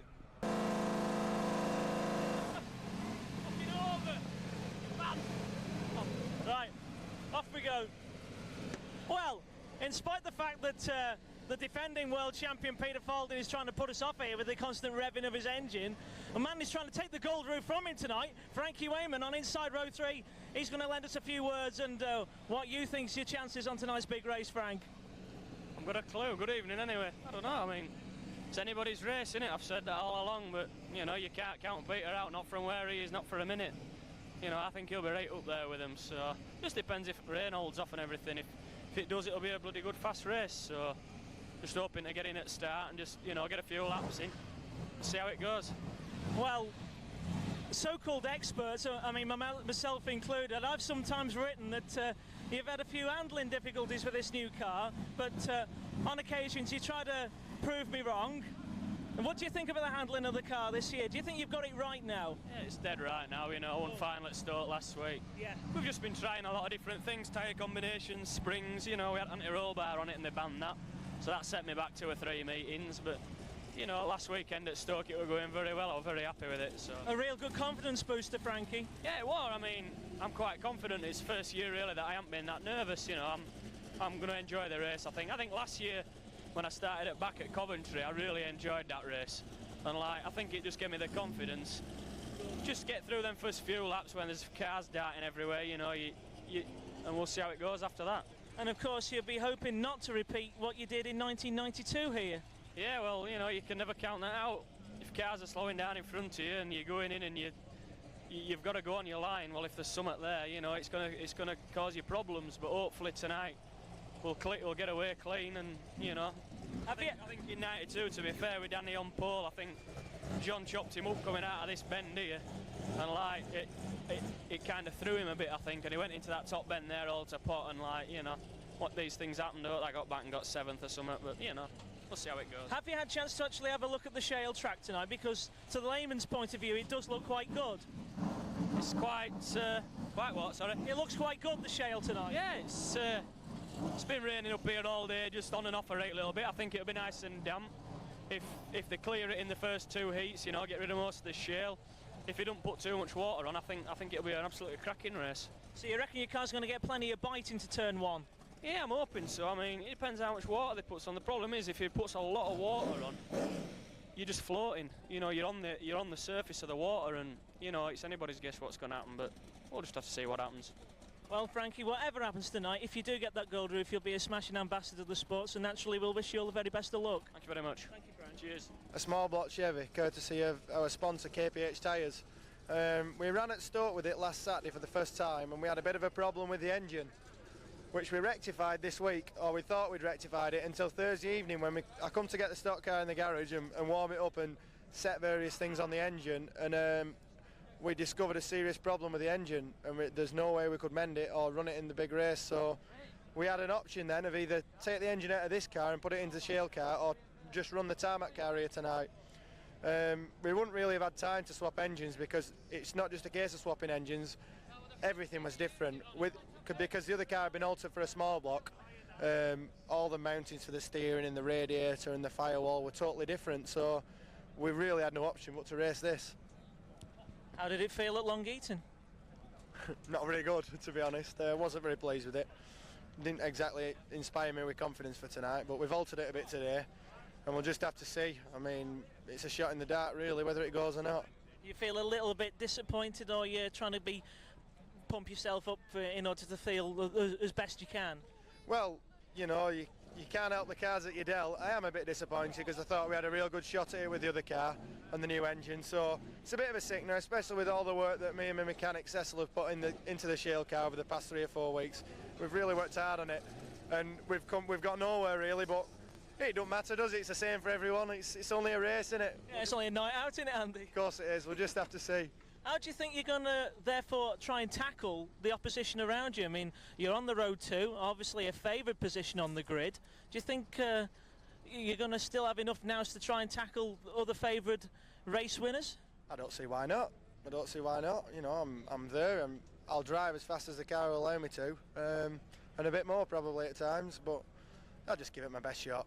Right then, Andy, well, give it your best shot, mate. The car looks absolutely superb, and it's a real credit to you, and you're a credit to the sport. Thank you, Rob. Thank you. Shot in that car, absolutely superb. It is actually, in fact, Andy's tarmac car, as he explained to us, with a very much a low-down Chevrolet engine, and the car emblazoned with his sponsors, obviously KPH Tyres, down the side of the car, and the little wing on the front, courtesy of NFR Racing, and that is, of course, Formula 2 racer Neil Fitton.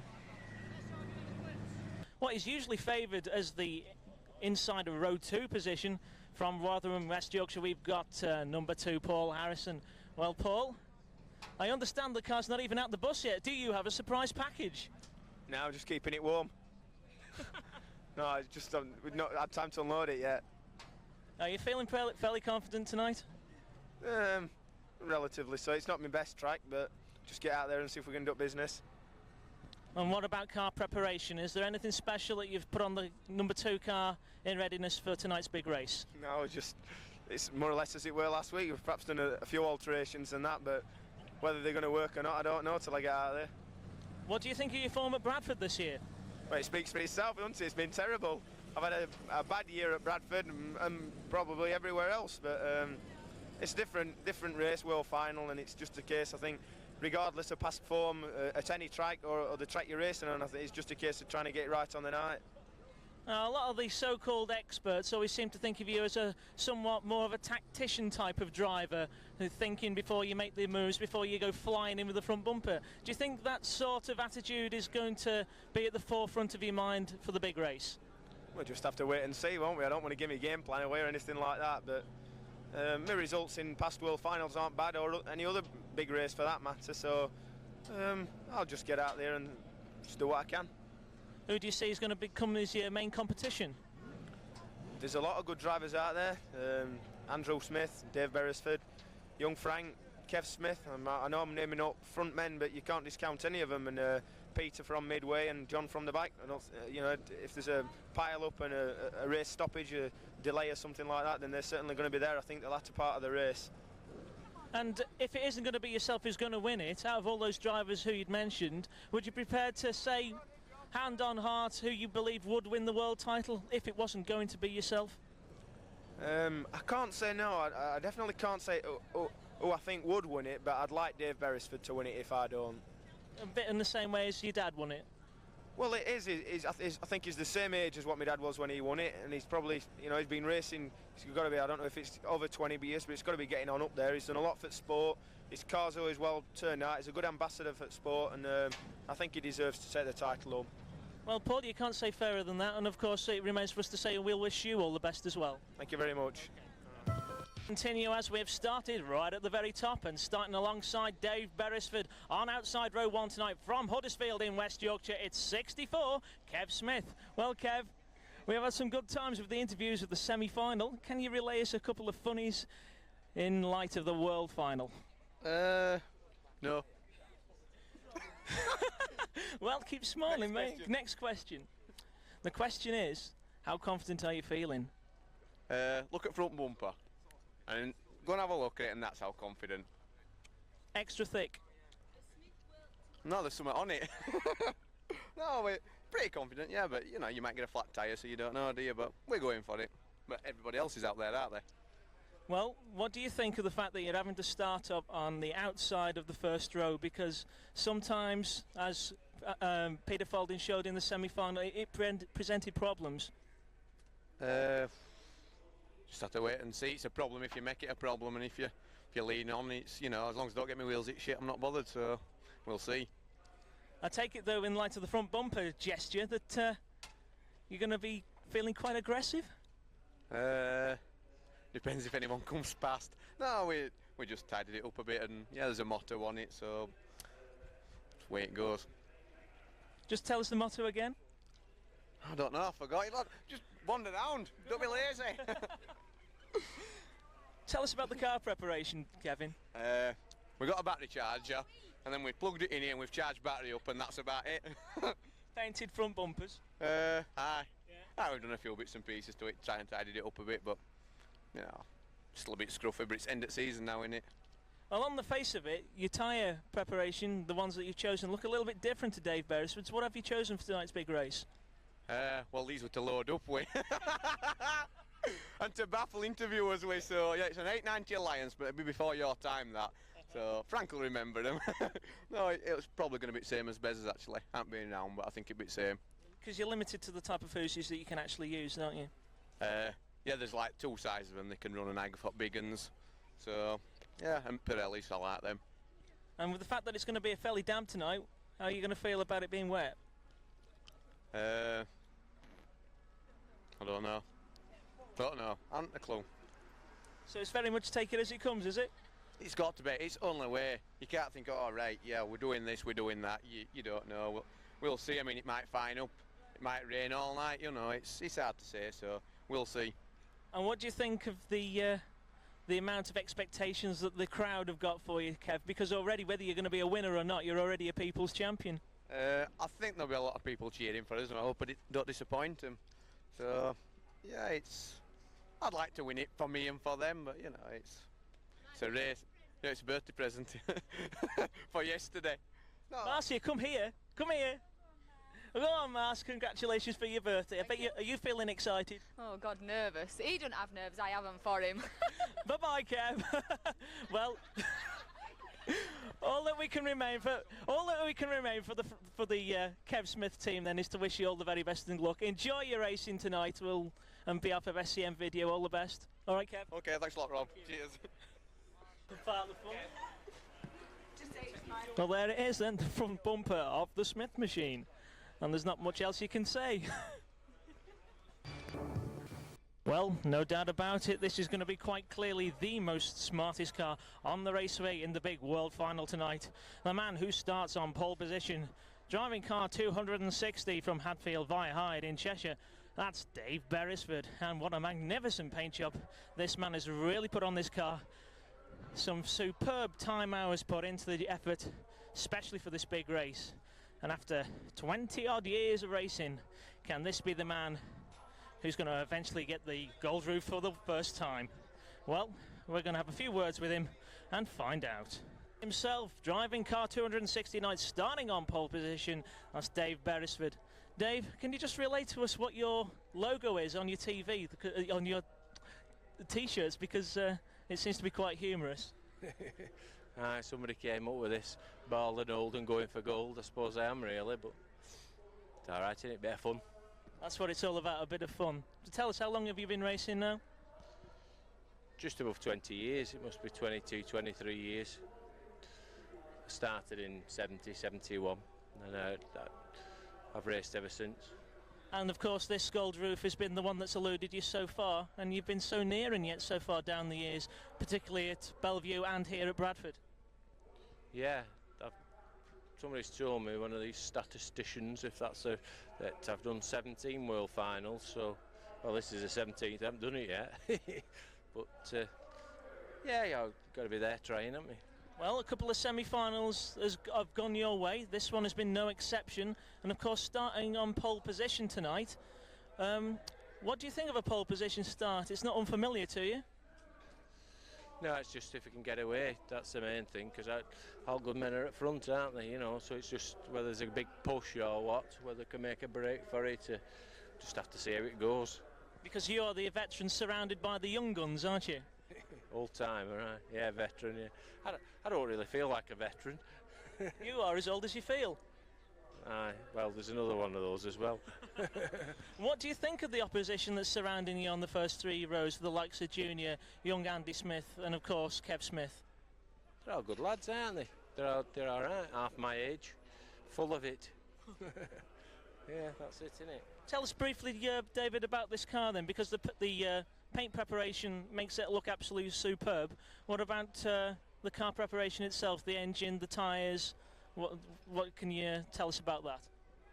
Well, I've just had the engine out and had it, well, it's been completely rebuilt. Mike Hoodart built the engine for me, and it's been generally getting a little bit untidy because I built it, well, Graham Barr built it in 1991. It's never been repainted, so we decided, well, we've got engine out, we'll do some paint work, and then we've gone on from there, completely repainted it.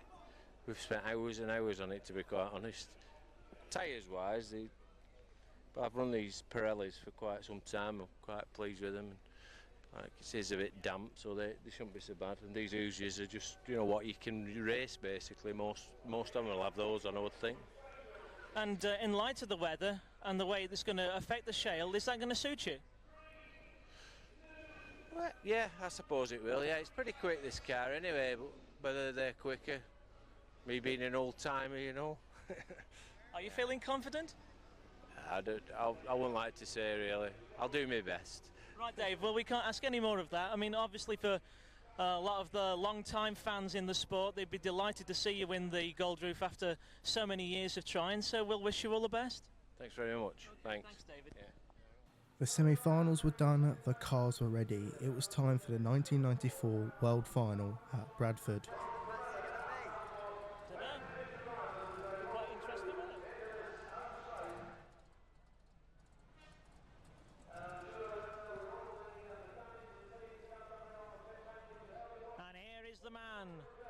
On pole position tonight with 17 previous world final appearances. That gold roof still eluding him, but good luck to Dave Beresford on pole position.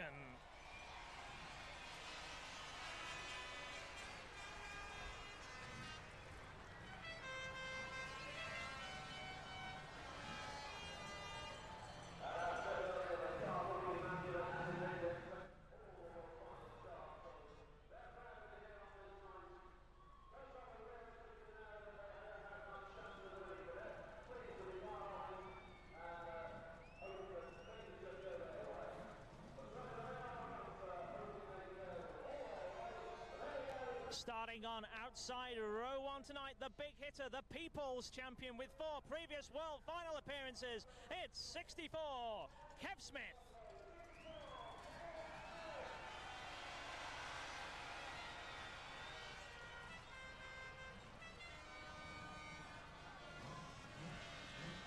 position in the World Final tonight on inside row 2 from Rotherham in South Yorkshire. It's number 2, Paul Harrison.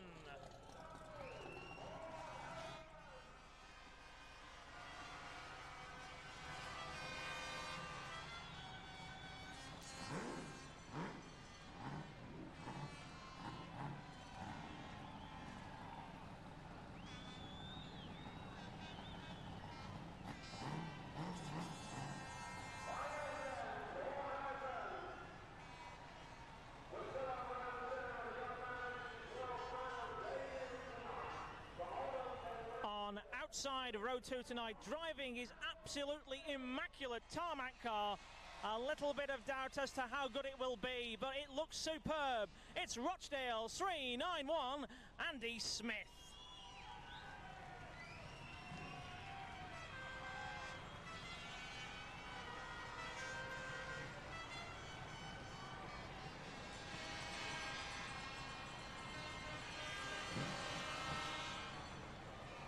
And just wait for the reception, surely to be received by the man who starts on inside row 3 tonight. Another People's Champion by no uncertain terms. It's 515 Frankie Wainman Jr.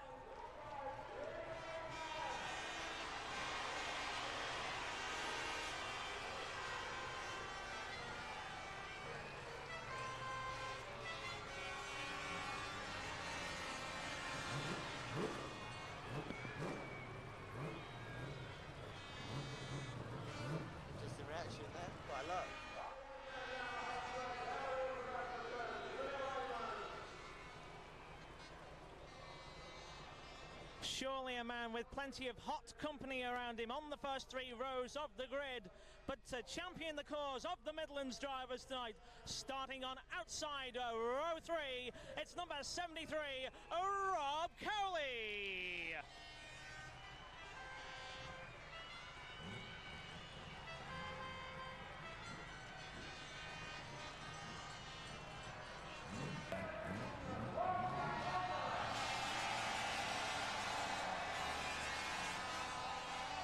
On inside row 4, we have the first of the foreign entrants on the grid tonight.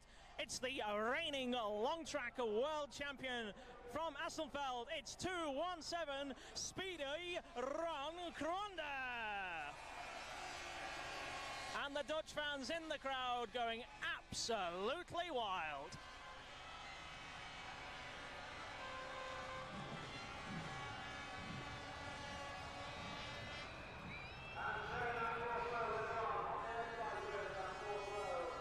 Accompanying Ron on outside row 4 tonight. Certainly got that ex-John Lund car looking fairly immaculate indeed. It's the man from New Zealand, Bryce Penn, driving car NZ77. Good luck to the Kiwi.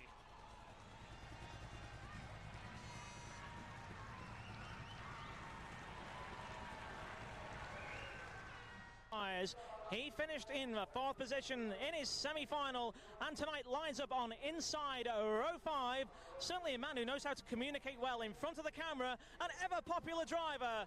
It's 213 Des Chandler.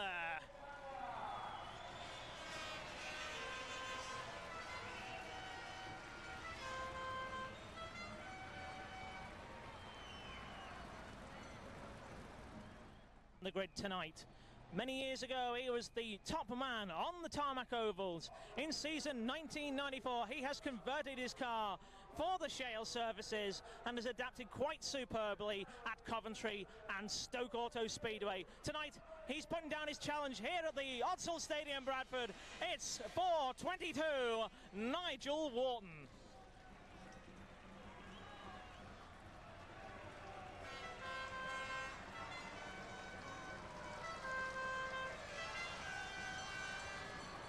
And it's the first non-star grade driver on the grid tonight.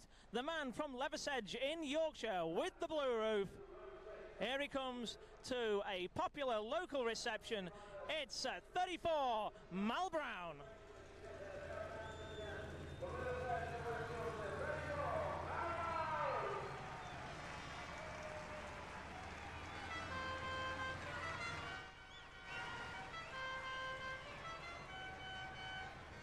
Anderson laying down the challenge for the United States of America. The big stars and stripes emblazoned on the car. It's Mike Isles driving car 711. Every World Final has a joker in the pack. And this man is certainly a veteran of the raceways and really enjoys his racing on a budget for fun. Certainly very popular with the bumper, not afraid to use it. It's 91 Wilf Warnes.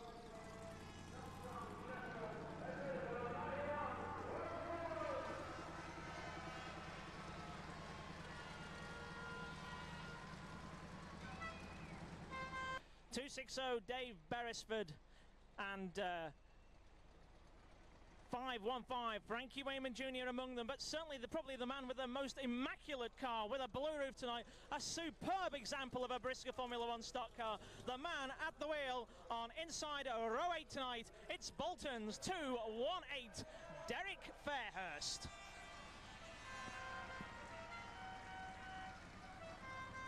Green machine, it's 21 Henny Cuppens.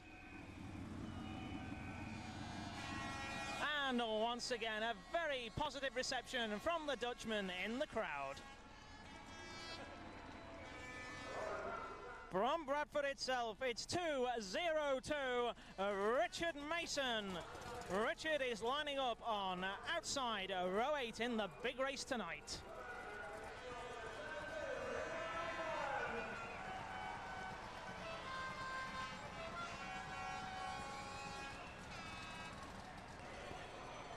And what of the chances of tonight's defending world champion? He's the man with the gold roof. He's the man with the number 1 emblazoned on his absolutely immaculate machine. Starting on outside row 11 tonight. Certainly got a big challenge ahead of him if he's going to successfully defend that world title. It's Rotherham's Peter Faulding. And certainly Peter got a superb reception from the crowd there. A little bit of a mixed response, but that's stock car racing. Very soon, steadily underway.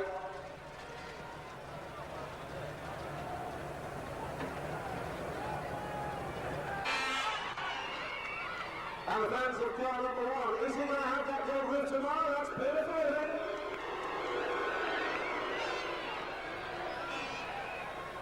And moving further forward, those 2 Midlanders just behind the first row of overseas drivers, Des Chandler and Nigel Osborne. And on the third row of the grid, from the Midlands, Will Kelly. Alongside with the Yorkshireman, Jay Oldham.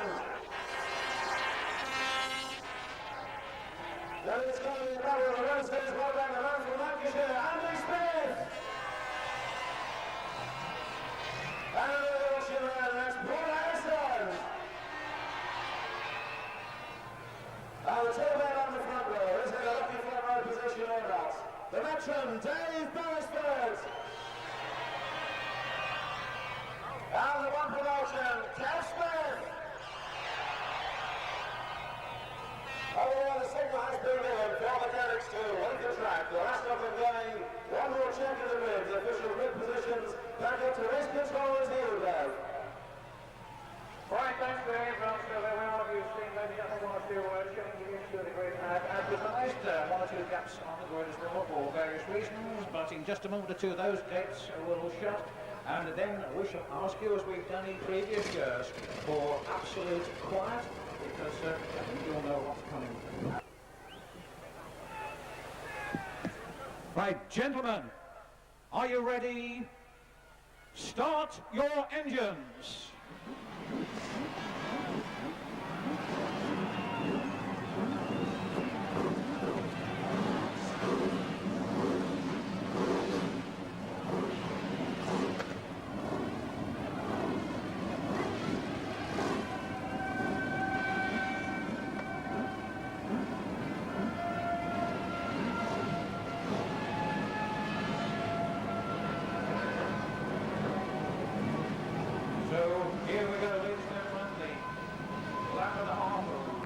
As Icelandic autos up the barn. The race starts over 25 runden. 29 cars on the grid, a race over 25 laps.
With Kev Smith on the outside in 64.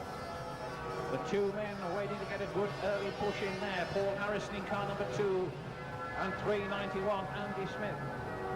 The man that many are tipping to be wearing the crown later on this evening, 515 Junior Wayman. Behind him from the Netherlands, 217 Ron Conda, and the Nuneaton hairdresser 73 Rob Cowley.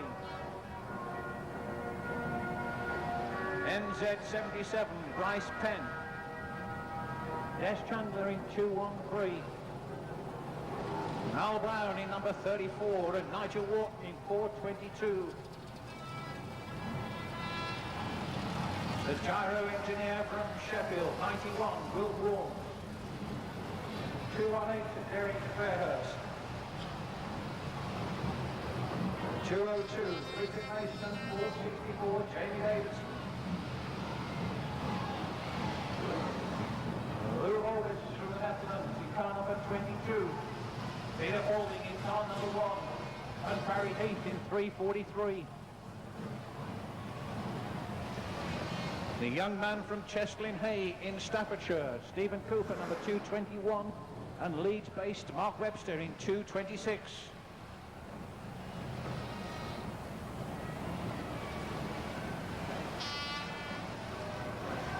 Wim Nasing in car number 89 and Jacques Valve in car number 27. Young Stephen Kaiser in 380. Gareth Bott in car number 41. And car number 98, Les Spencer.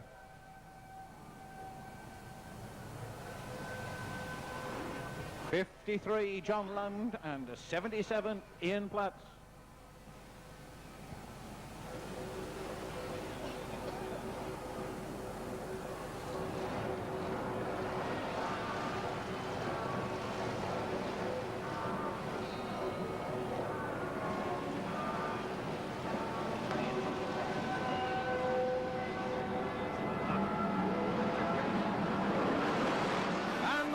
The flag is down, first time, and Dave Beresford is away in car number 260.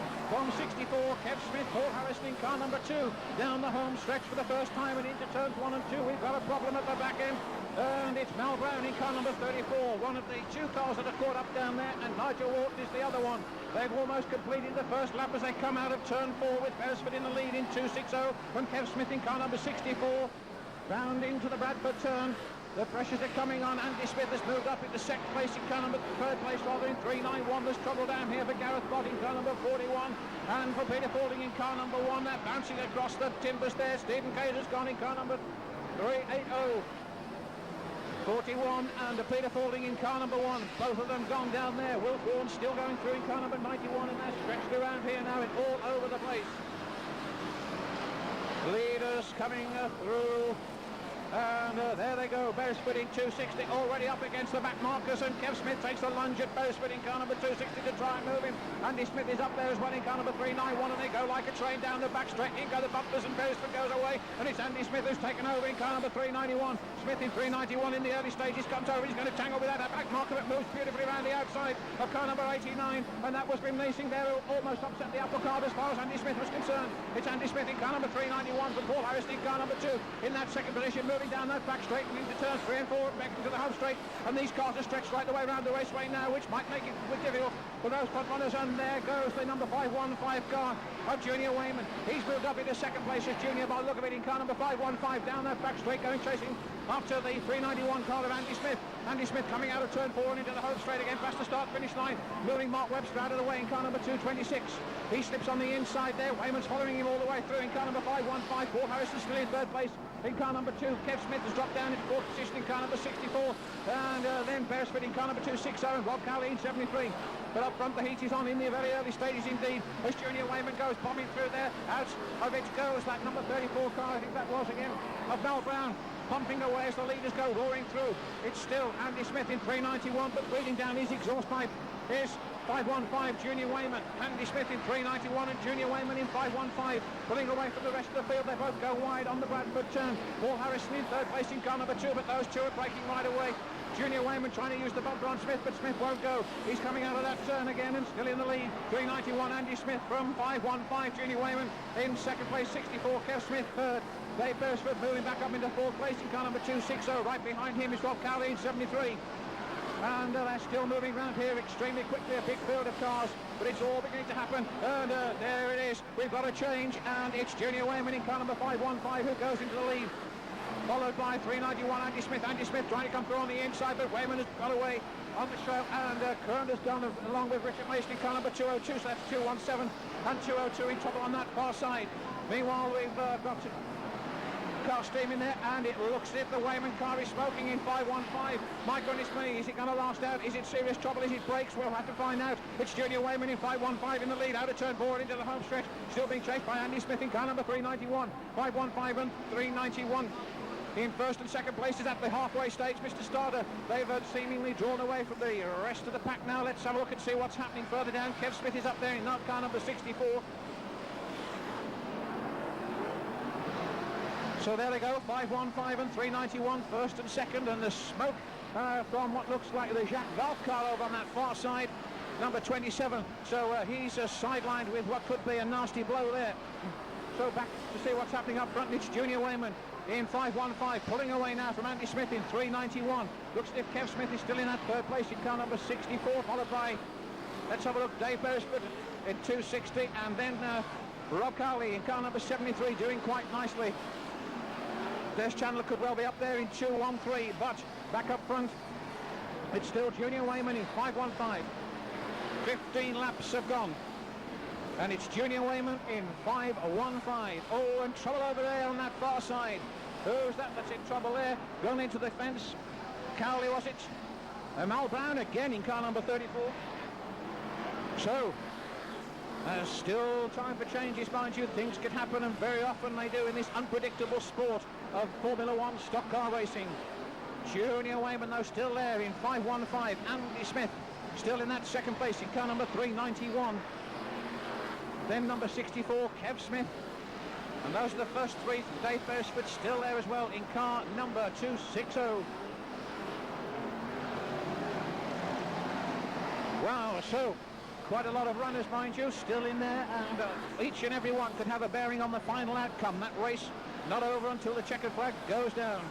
25 laps this one, remember, and it's 5 next time, Mr. Starter. They have a noch 500 to come. The Koploper, number 515, Junior Wayman. Links kommen sie weer. There is unser Koploper, 300 and 515. Junior Wayman still there.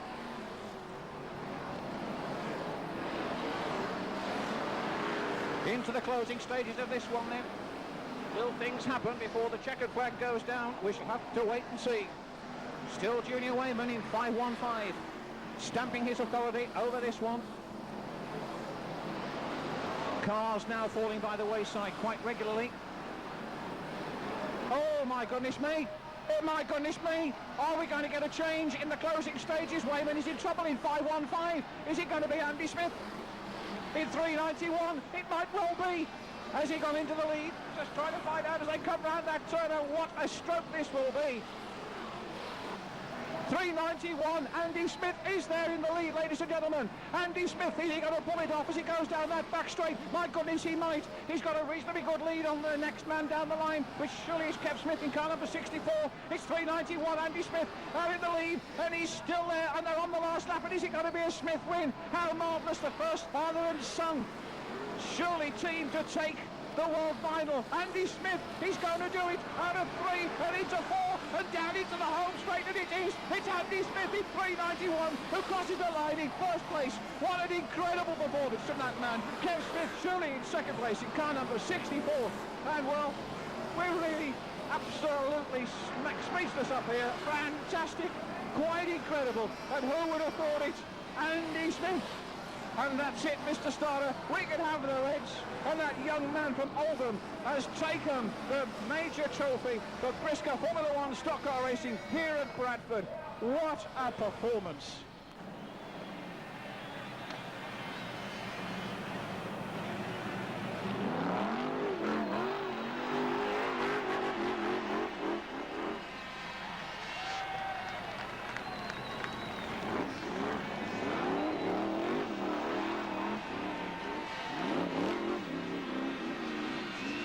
Celebrating and well he might. Goodness me, here he comes, ladies and gentlemen. What a great young man. He climbs out of the car, he's done it. Let's hear it for him, the stadium rises. Andy Smith driving car number 391.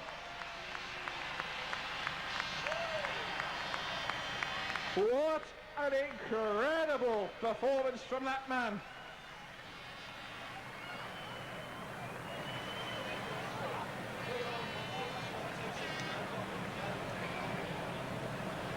Well, what more can you say? Dave, I think it's going to be down to you on the start line because we're just absolutely speechless now up here.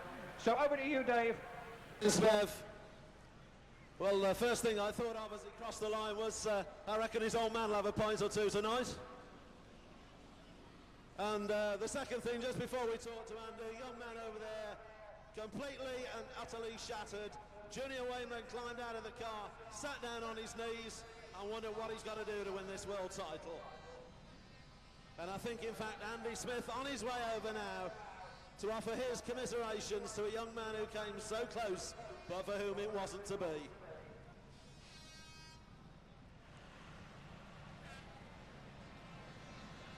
And there is Andy commiserating young Frankie Wayman.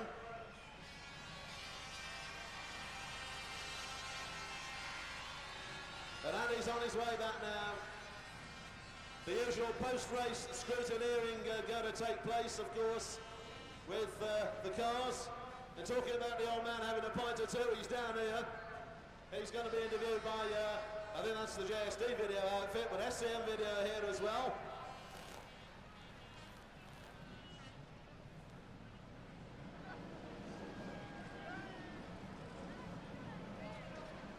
So we'll do our best to get a quick word with him in a moment. Andrew, watch where you're sticking that flag.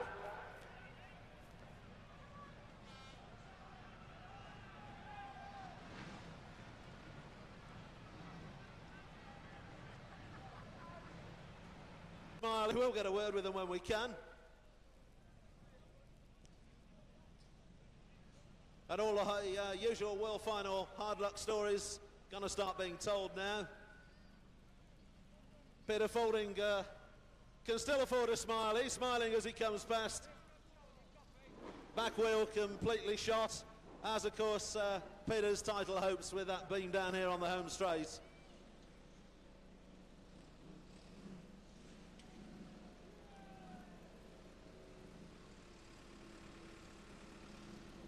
There's a lot of clothes swapping and various things going on down here. Kev Smith, we get a quick word with Kev. Looks as though they've gone away from you, but you got back into a decent place. Yeah, it was a good race. I enjoyed it. Andy gave us a good one and put us on Bez down there. They got a bit of a lead on me, him and young Frank.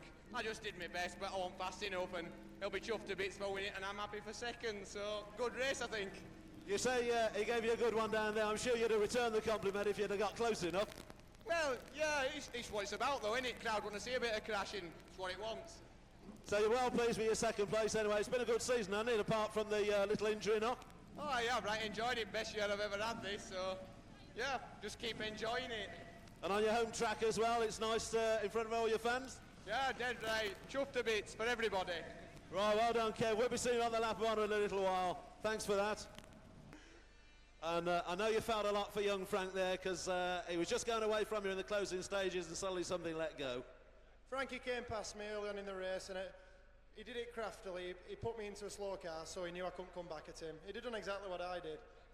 He started pulling away, and I saw the steam coming from under his bonnet. I thought, he's going to be lucky if he lasts the race, and then he blew it in a big way by the looks of it. I feel sorry for him. You know, I'd hate to be in his position, but I'm in my position, and I've won it, and that's that. And early on, when you got out front early on, after that little shunt with Kev and Bez, did you know that Frank was coming back at you? I knew Frank were there. I saw it as an ideal opportunity to slow the other two down so I could get away. It worked out well, fortunately. Yeah, and I never really saw anybody in my mirror other than Frankie. I don't know where the rest of them was, but it must have been a fair way back. Yeah, I think eventually you two went some way clear. There's a story about the car as well. You had an engine problem or something with the car, didn't you? And had to mess about this week? Yeah, we totally rebuilt our shale car for this race. We got a brand new engine, courtesy of KPH Tyres, our sponsor. He were kind enough to donate an engine. Unfortunately, this week, everything was a bit late, really. We rushed a few things. The engine let us down a little bit, but we'll get that right. But we was faced with a problem on Thursday tea time. We had an engine in the shale car that was no good. We had the tarmac car set out there. We only one axle on because we wrecked it last Sunday at Folkestone. So we could have either took the engine out of that car and put it in the shale car. But then I thought to myself, well, it's got four wheels on, it's bound to go all right. So I altered a few things, and it's done the business, hasn't it? It certainly has. Didn't let you down, did it? And one last thing before we get the presentations organised. What did the old man say to you when he came out here? He just congratulated me. I think he's as chuffed as I am. Yeah, I'm sure he is. Well, thanks, Andy. Many congratulations. The 1994 World Champion, Andy Smith.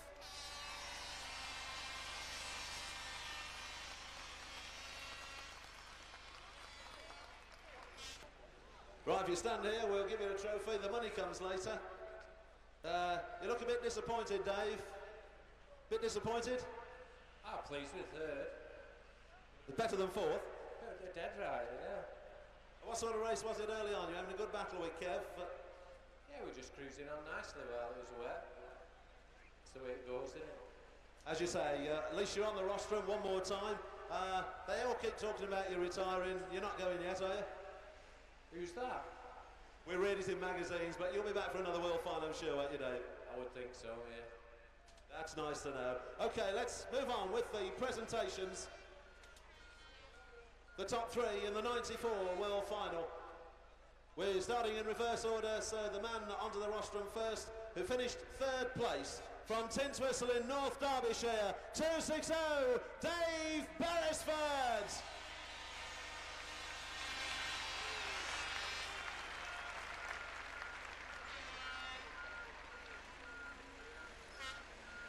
Congratulations to Dave. The runner-up in the 1994 World Championship from Huddersfield, West Yorkshire, 64, Kev Smith.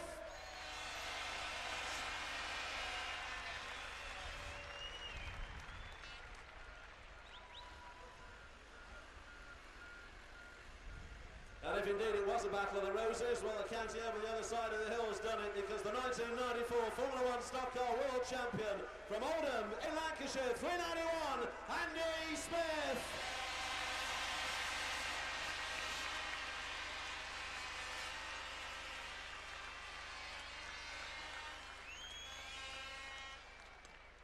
So the top three stand on that rostrum, and all around them, as you can see, the photographers. Those are the photos you'll see in your magazines and newspapers.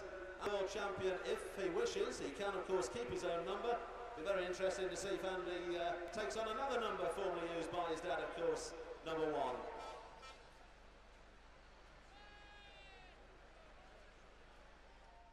With the Andy Smith car, which means that that can join them on the lap of honour.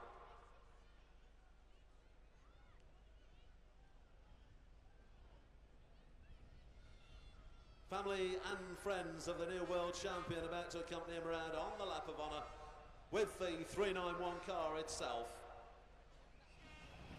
Perhaps food for thought on the future of stock car racing. Andrew's comments, well, it might be the tarmac car, but it's got 4 wheels. There they go, the 1, 2, 3. The 1994 stock car champion of the world is 391 Andy Smith.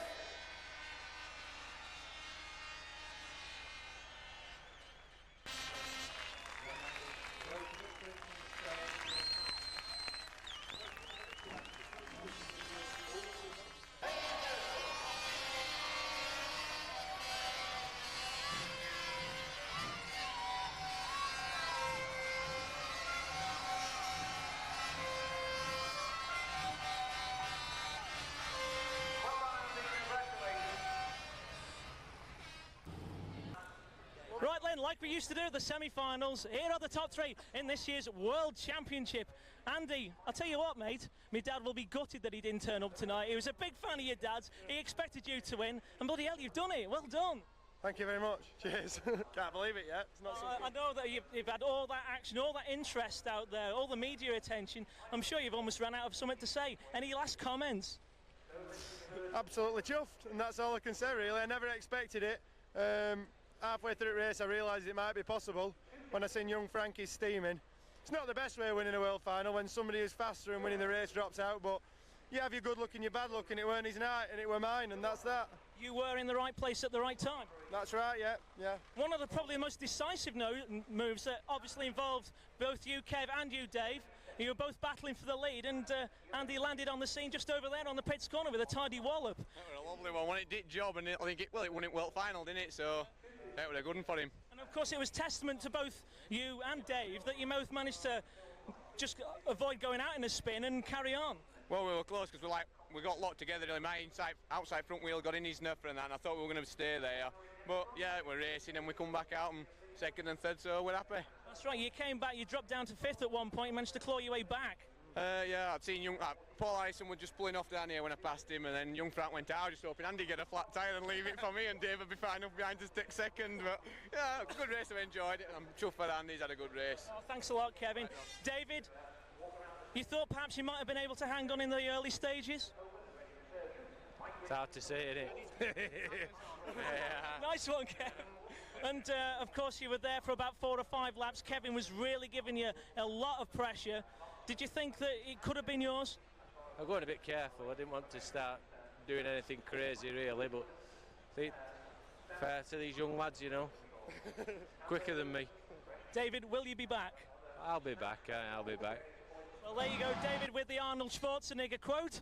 And the top 3 again, ladies and gentlemen. 391 Andy Smith, 64 Kev Smith, and 260 Dave Beresford. Gentlemen, thank you very much for your time. You're superb ambassadors for the sport. Thank you. Thank you. Smith third, Dave Beresford moving back up into 4th place in car number 260, right behind him is got... So that was that. Frank Wayman Jr. suffering an engine issue just a couple laps from his first gold roof, giving Andrew Smith his first of 5 world titles. From the Hartlepool qualifier to the drop of the checker flag at Odsall, that was how the 1994 BriSCA Formula 1 Stock Car World Championship was won.